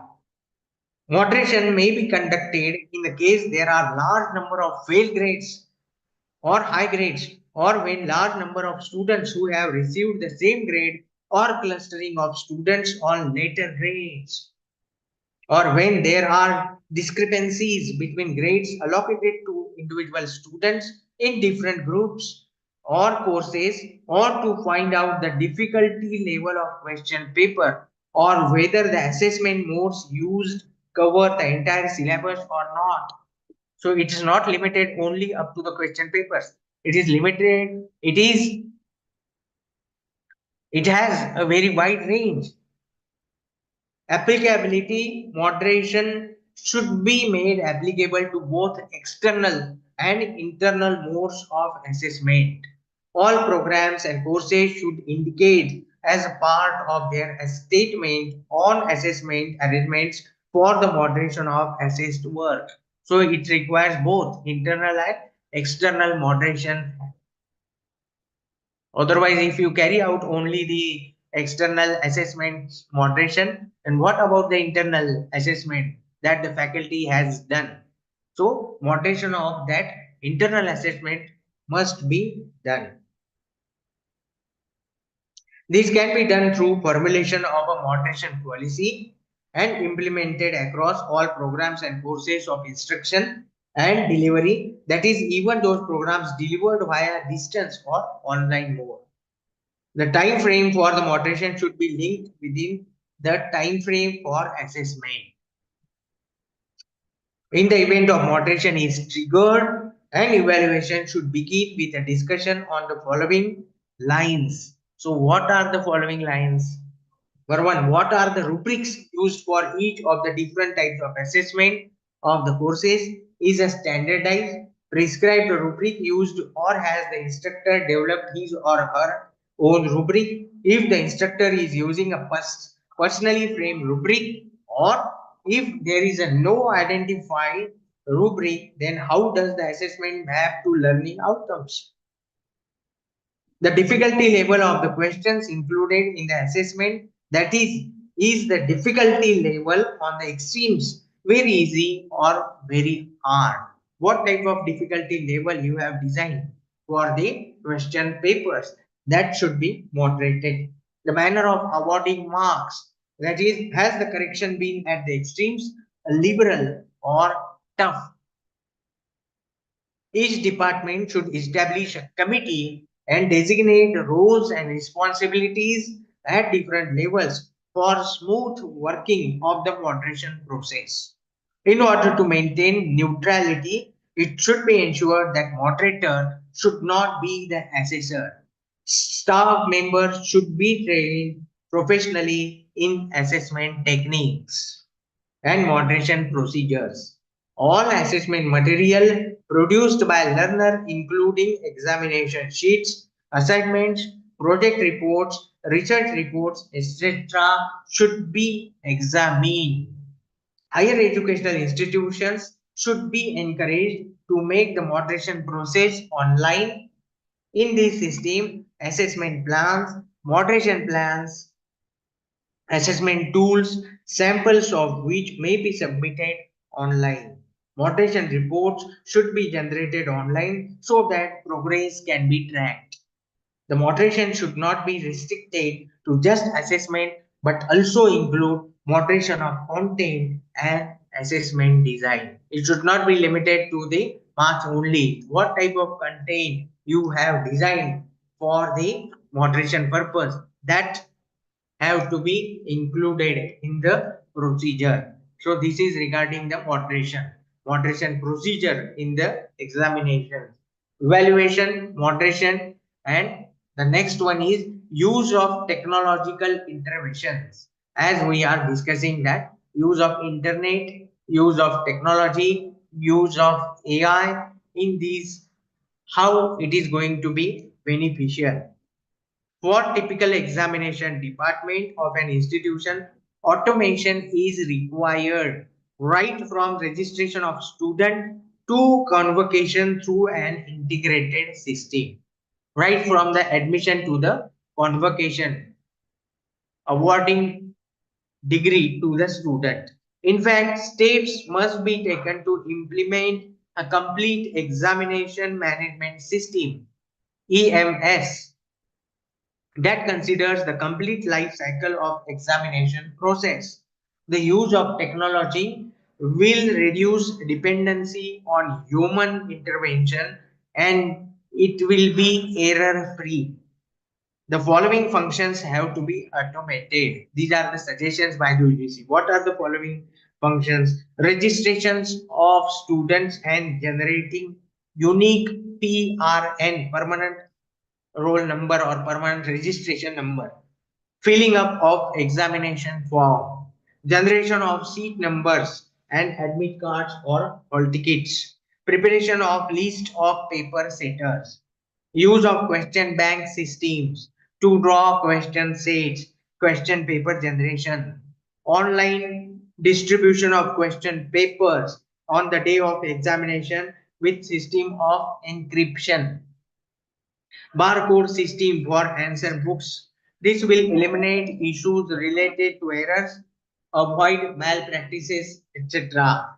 Digitization of answer scripts and on-screen evaluation of answer sheets, tracking of students' performance, marks submission through online software, viewing of result through online system, online verification and revaluation system, digitization of certificates and mark sheets to avoid tampering and easy retrieval, certificate authentication system, submission of various other applications through online system.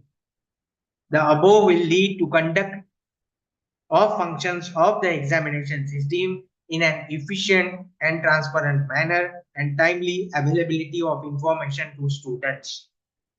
On demand examination. This is a very interesting aspect, and the flexibility is provided by the UGC to all the HEIs for this on-demand examination. On-demand examination may provide flexibility to the students, especially those enrolled under open and distance learning mode. This system works on principle of flexibility, where assessment can take place when the learner consider themselves ready to appear. Thus, readiness depends on learner and not on the individuals, institutions.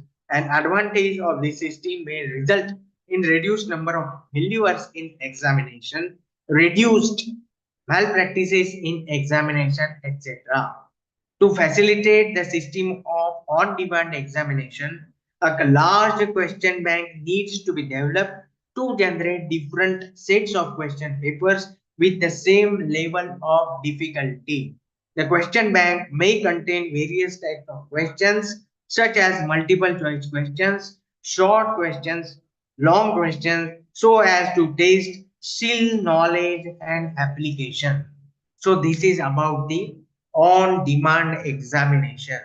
Like we appear for NAC accreditation, the same system is there. After the implementation or after the feeling of satisfaction that we are now on the verge or we can go for the NAC accreditation, the willingness, after the willingness of the institution, then on the same level, if the student, he or she feels prepared for the examination, that the HEI can arrange for the evaluation process or the assessment process. But this is limited only for open and distance learning mode, not for the regular or full-time courses. Result declaration. This is a very important aspect of timely declaration of results. Declaration of result is a crucial element in educational system of higher education, which raised its credibility and reputation. In order to strengthen the process of result, what we have to do, timeliness of declaration of result, clarity of interpretation of result card, comprehensive format, accessibility and verifiability. So these are the important aspects.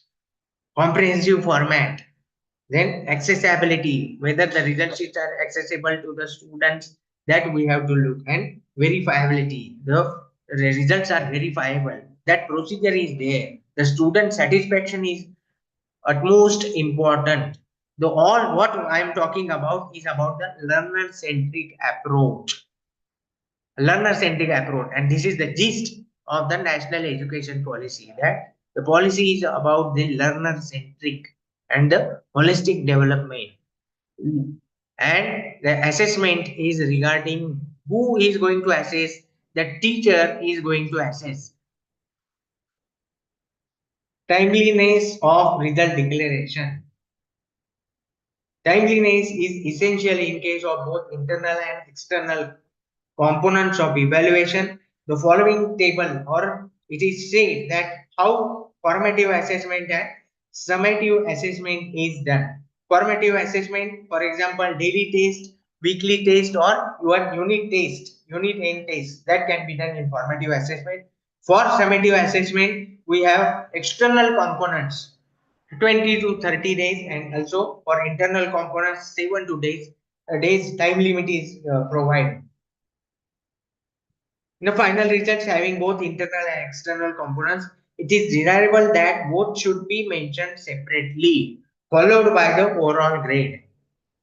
Internal and external assessment that should be mentioned separately. It should not be mixed, and both the grades have to be displayed on the result sheet or the report card of the student. The result should be easy to comprehend.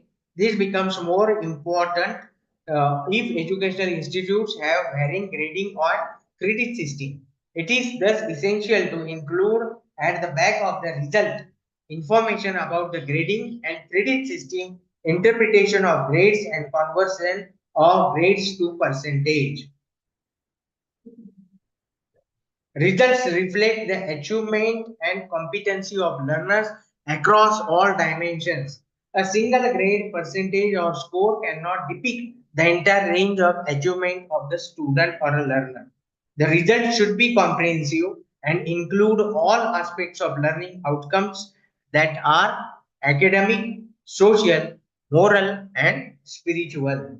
HI should evolve a format and granularity to suit their assessment profiles and display achievement of learners in respective areas.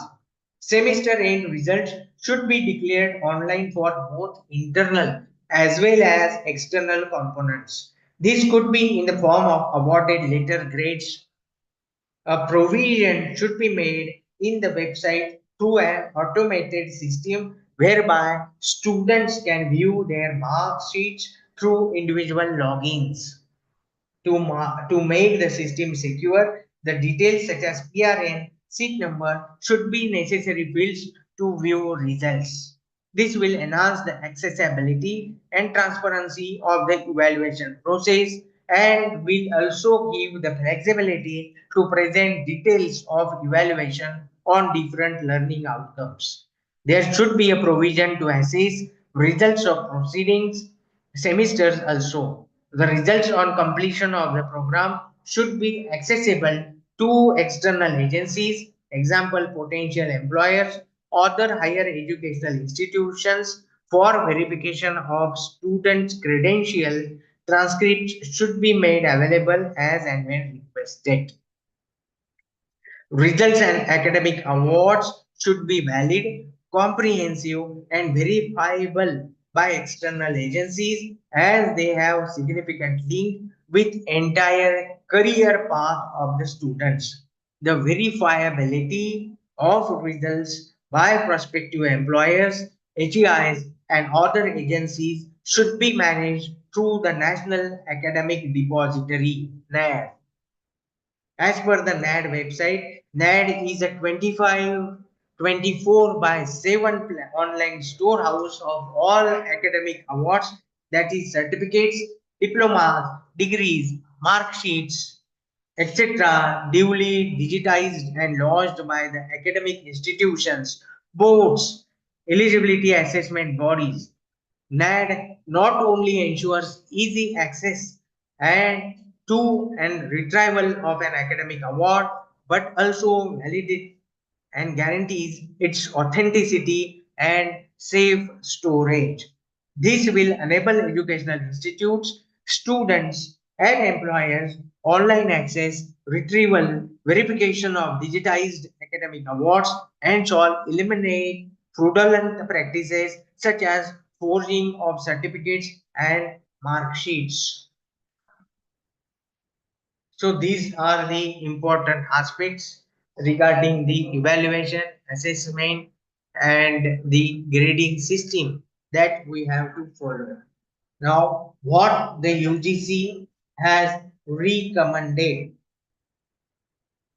UGC has taken various initiatives to bring in the academic reforms in higher educational institutions. Evaluation reforms is one of the major tasks initiated in this direction. UGC had placed a public notice on UGC website inviting suggestions from teachers, students, controller of examinations and experts from the field. Many have responded to the public notice. dated 7th June 2018 and submitted various suggestions. So what are those suggestions? The students passing out. So these are very important suggestions. I'm going to read out for all of you. The students passing out from the UG or PG courses are unemployable.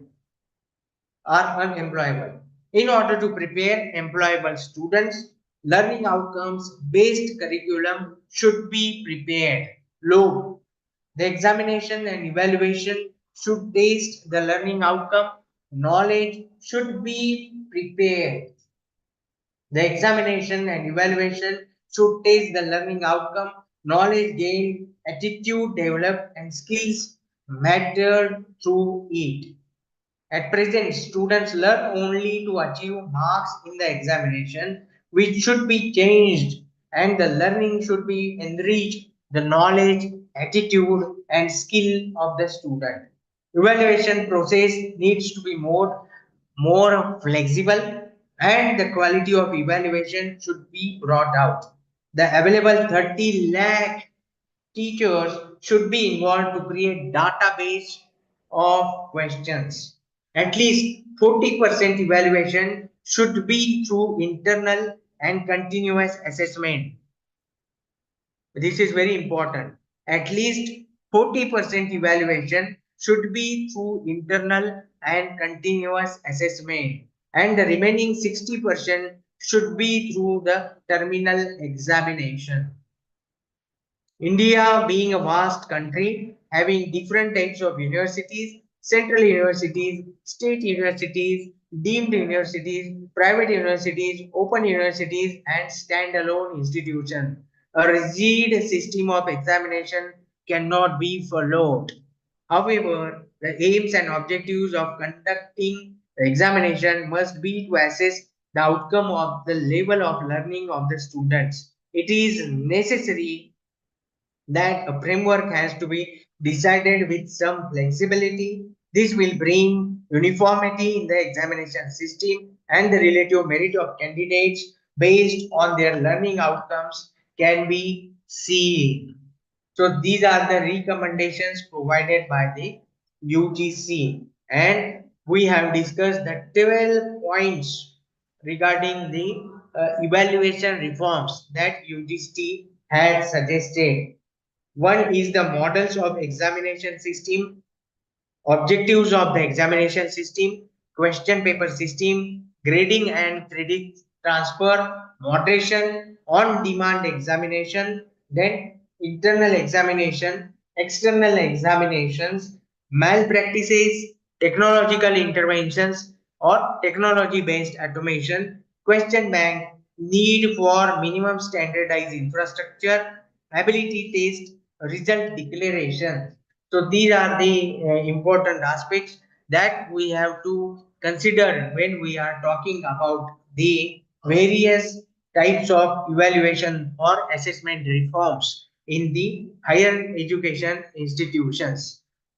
I will just show you the video after this presentation that the Ministry of Education has prepared this video, and it is uploaded on the website of the government on mygov.in, and this video is about the evaluation reforms that the UGC has done regarding the higher education institutions.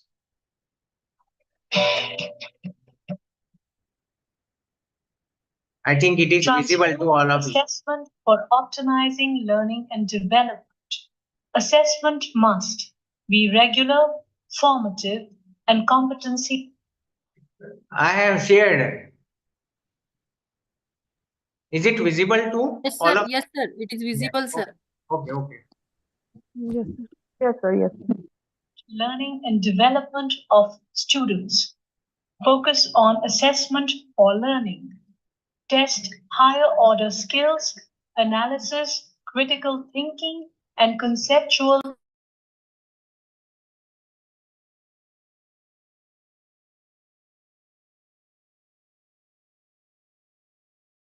तर आता आवाज नाही येते. आवाज येत नाही. No voice. Yes, sir. Just aligned to the 21st century now. skills. Yes, sir. Now audible. Okay. I will play from the start.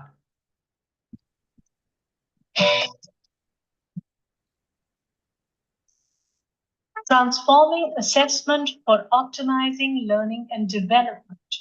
Assessment must be regular, formative, and competency based. Promote learning and development of students. Focus on assessment for learning. Test higher order skills, analysis, critical thinking, and conceptual clarity, etc. Help schooling system in revising teaching learning processes. Goal: preparing students for 21st century, promoting critical and creative thinking aligned to the 21st century skills, shifting traditional assessments to competency-focused assessments, track student progress comprehensively and frequently, design tools and resources to acquire learning outcomes. A paradigm shift from traditional learning. Focus on regular formative assessment for learning rather than the summative assessment. From rote memorization skills to more regular and formative, which is more competency based.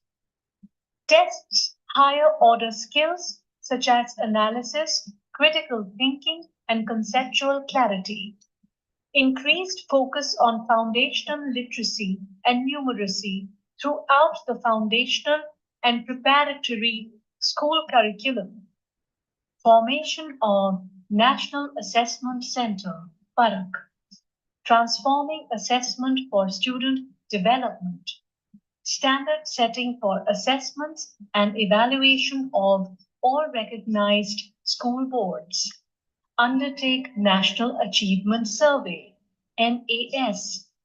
Guide State Achievement Surveys, SAS. Guide Boards of Assessments, BOAs. Monitor learning outcomes. Assessment tools to be aligned with learning outcomes, capabilities, and dispositions for each subject from foundational stage to higher education. PARAK to formulate guidelines in order to ensure equitable access and opportunities for all students with learning disabilities. PARAK will guide all boards of examinations towards more competency-based assessments. Redesigning report cards for holistic development of each child.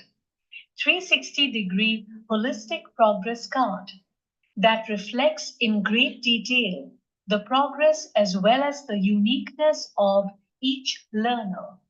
Self and peer assessment besides teacher assessment. Progress in the cognitive, affective, and psychomotor domains. Progress of the child in project-based and inquiry-based learning. Quizzes, role plays, group work, portfolios, etc.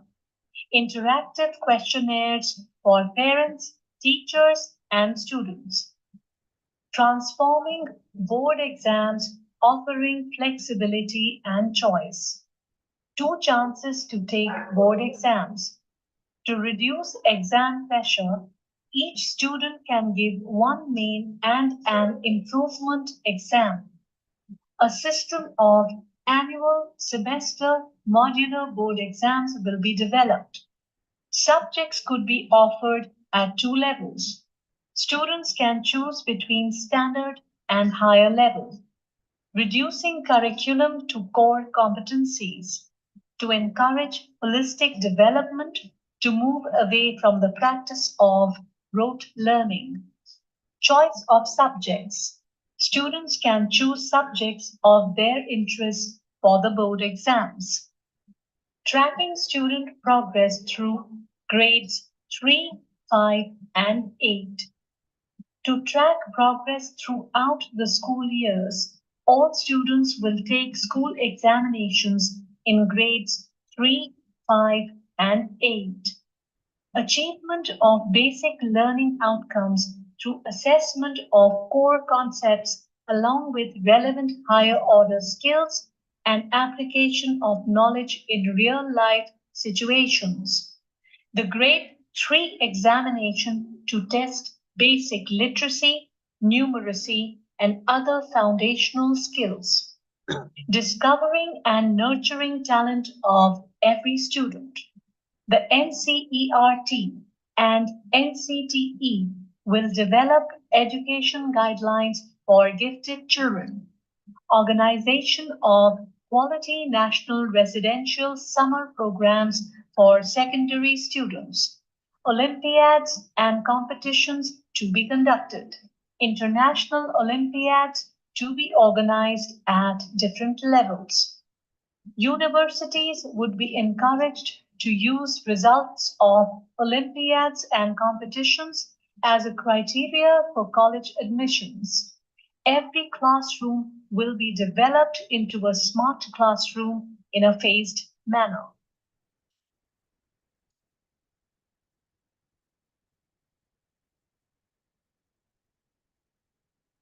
So this is the video regarding the evaluation reforms, but this video is regarding the school education system.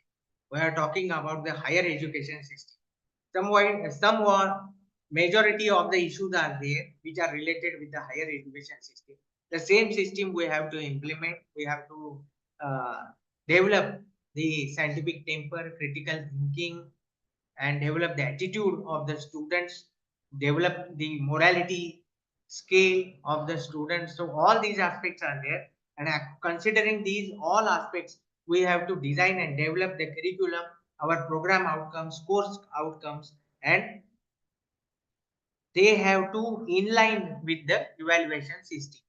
So this is the comprehensive system of design and developing a particular course to the evaluation and up to the certification of the course. Likewise, it is said in design admission to the convocation. So that part we have to consider, and according to that design our courses so that our students may get the skill based knowledge. Along with that, they can face any challenges in the life to face any type of situation in the life.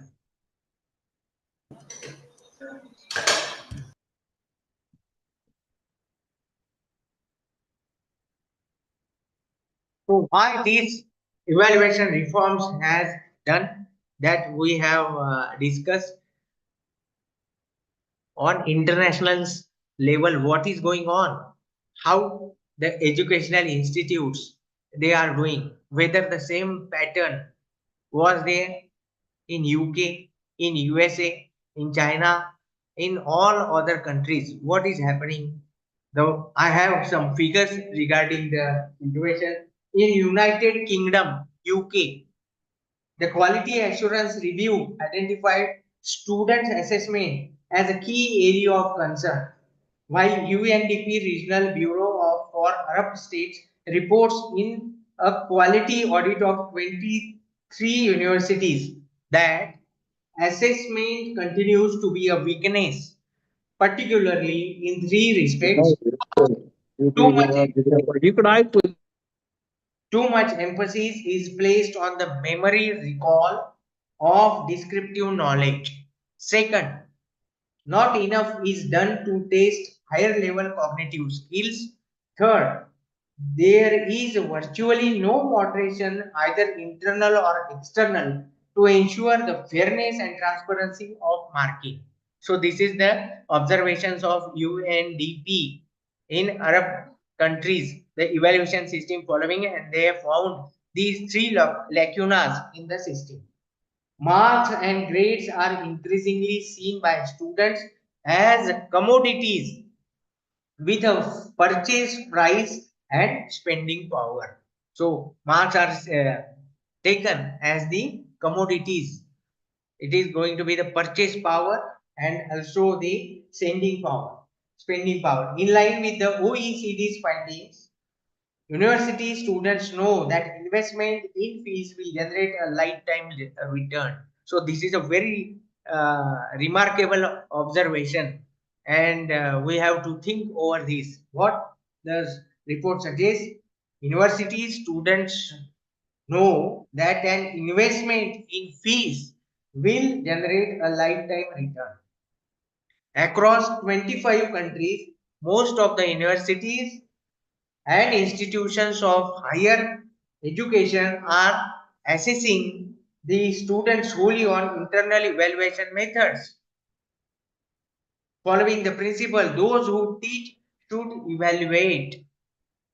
The system followed in the Western countries has been accepted by the whole world, and the students coming out of these countries are valued higher than the degree holders of the Indian universities. So this is the situation. The foreign universities, the students who sought education in foreign universities, they get more salaries as compared to the students who sought education in Indian universities, barring the premier institutes like Indian Institute of Technology, Indian Institute of Management, IITs, all these premier institutions. So, barring these institutions, the students who sought education in rest of the institutes, they sought less salaries as compared to the students who sought education in who sought education in various countries. So this is the situation, that why our brain drain is going there. And to avoid this brain drain also, what are the quality measures set in international universities and in foreign universities? On the same grounds, this NEP has implemented and adapted the system of evaluation, which is comprehensive and continuous evaluation, that has adapted by the policy makers. And now our university has also adopted the same system. We are following the same system, so that the students come into the college, attend the lectures, go for the continuous evaluation process and develop themselves. So this is the gist of this today's presentation. If you have any questions regarding the evaluation reforms, then you are welcome. Now the session is open for discussion. Anything you want to know?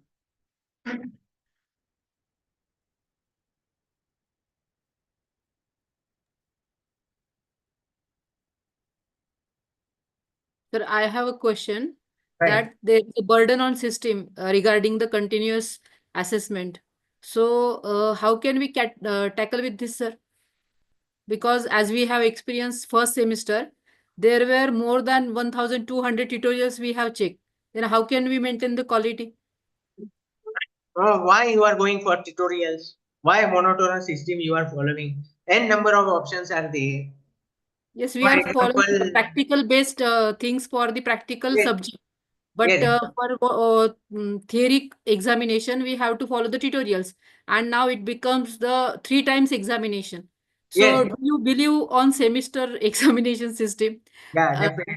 there is always question in my mind that it just increases the burden, but it is not giving the proper solution for the arts and commerce students if we are following the uh, semester system. Yes. They are See, doing jobs, they are doing CA, or they are doing other courses, they are doing banking examination. And at that time, we are just giving them CI continuous assessment. so why they are doing all those things when they are working, they are getting education in the college? Why they are going for private institutes? Here the fees is less as compared to other private institutes, but though they are going there, why? Because only they have that option. Suppose I complete a particular course, then definitely I'm going to get a job. So it is the responsibility of Board of Studies, the Dean of the faculty. According to that, we have to design and develop such type of courses so that the students, after completion of that course, the students can get the job. The flexibility is provided to the higher education institutes. Now the autonomy is there to the higher education institutes. They can go for this. So this problem can be solved. Another problem, another issue raised by you regarding the three-taste formula. Okay, out of that three taste, based of the two's performance, you have to go for. So you have to carry out or the adopt the same system as it is provided. It is provided by the university as we are the affiliating colleges. Another point I have to suggest that in class work, in classroom work, you have the flexibility. Go for seminars, go for group discussions, go for presentations, go for the poster making, and according to the participation of the students you can provide internal marks so that the students, maximum number of students, will attain the college regularly. Otherwise what is happening, so these are the solutions, and the Sir, policy they will makers. find one more solution. If there is a compulsion, they will find one more solution that they will shift to the villages, sir. No, For so that's why the same system, monotonous system, uniformity is there. Whether they go for city, rural colleges or urban colleges, all over the same system is there. You have to conduct three class tests. My college is located in rural area. We have to also conduct the three class tests, and they have to come to the college now. So considering all these aspects, whatever the problems the students have created in this education system, the solution is provided by the policymakers now. And the same, we are the victims of this situation. Students are not in the classroom. And what the society is thinking about all the faculty members who are working in higher education, that they are just sitting and enjoying their high grade salaries. So this is the situation. And actually, there is one more issue, sir. There is a low student teacher ratio, sir. That's why we are in implementing the NEP. I think so, sir.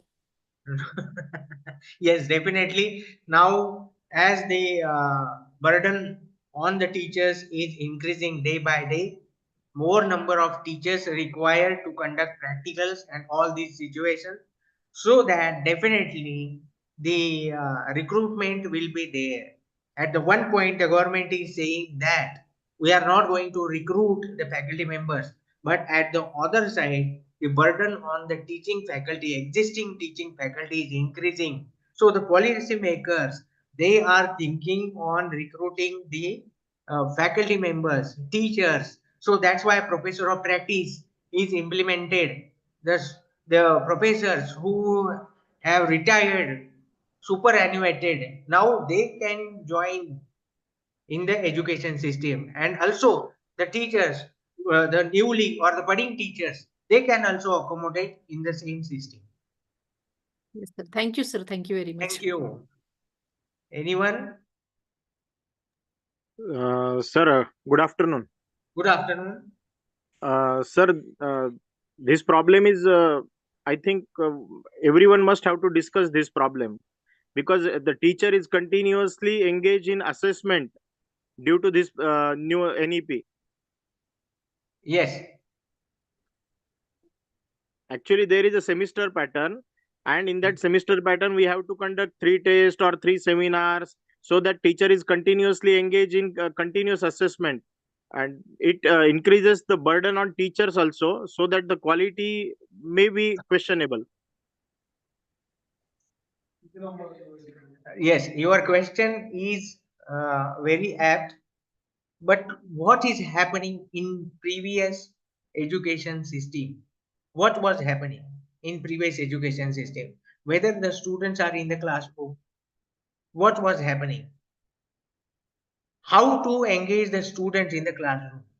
That is the major issue in front of all the HEIs. Though it is university or a college. In university also no student is there in the class. But take an example of the students who are completing their PhD and they are having the Sarthi party and all the facilities, scholarship facilities. What is happening with them? What is going on? Whether they are in connection with the guides, though they are getting these scholarships, the same level. What if the students is admitted in the college?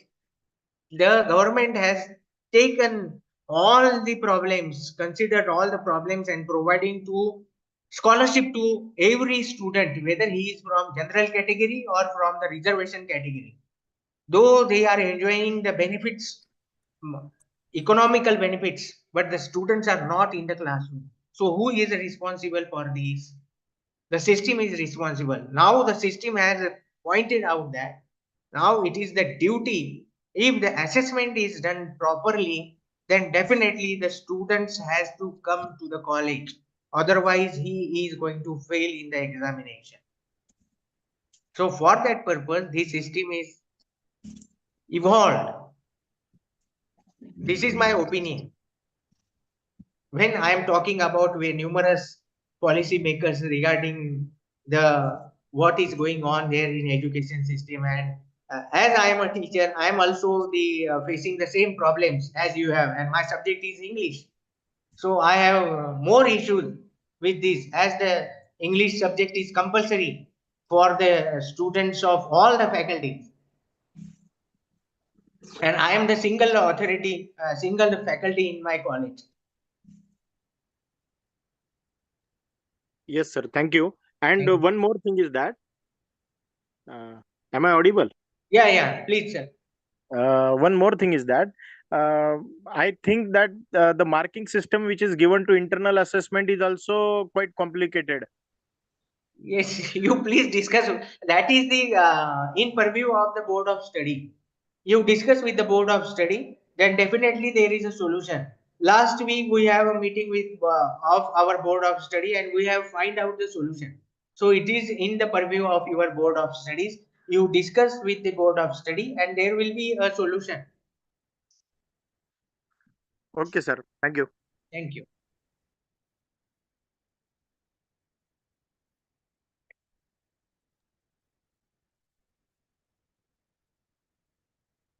Yes, any more questions?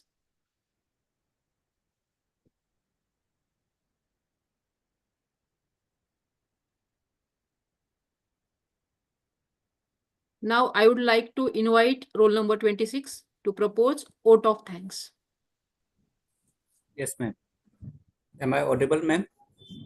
Yes, sir. Okay. Good afternoon, everyone. It is my privilege to deliver with vote of thanks. I and Binesh Kumar Singh, roll number 26, extend my hearty vote of thanks to Dr. Ashwin Purushottam Ranjanikar, Department of English, Sri Sant Sarva Mali Gramin Mahavidyalaya, Ulumbari, for sharing valuable knowledge and insight on evaluation reforms of higher education institutions. Sir has highlighted various ideas on current examination system, rationale for examination reforms, learning outcome-based education, reforms in question paper setting, grading systems, and credit transfer. Role of technology in the examination system, UGC recommendations for examination reforms. So thank you very much, sir, for sharing valuable knowledge. And lastly, I would also like to express my sincere appreciation to the organizing committee, the members, and all the participants who supports and engage to fulfill this program. Thank you. So thank you so much that all of you have listened very carefully and provided me this opportunity, share the views regarding the evaluation reforms. Thank you. Thank you, sir. Thank you, sir. Thank you very much. Thank you so much. It was Thank very you, sir. informative session, sir. Thank you, sir.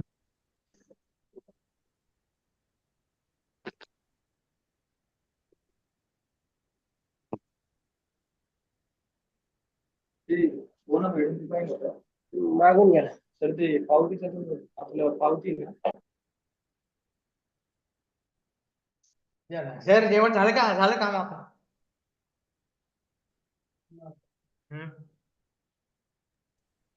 Seema ma'am, shall we leave? Yes, sir, you can leave. You can leave. Thank you.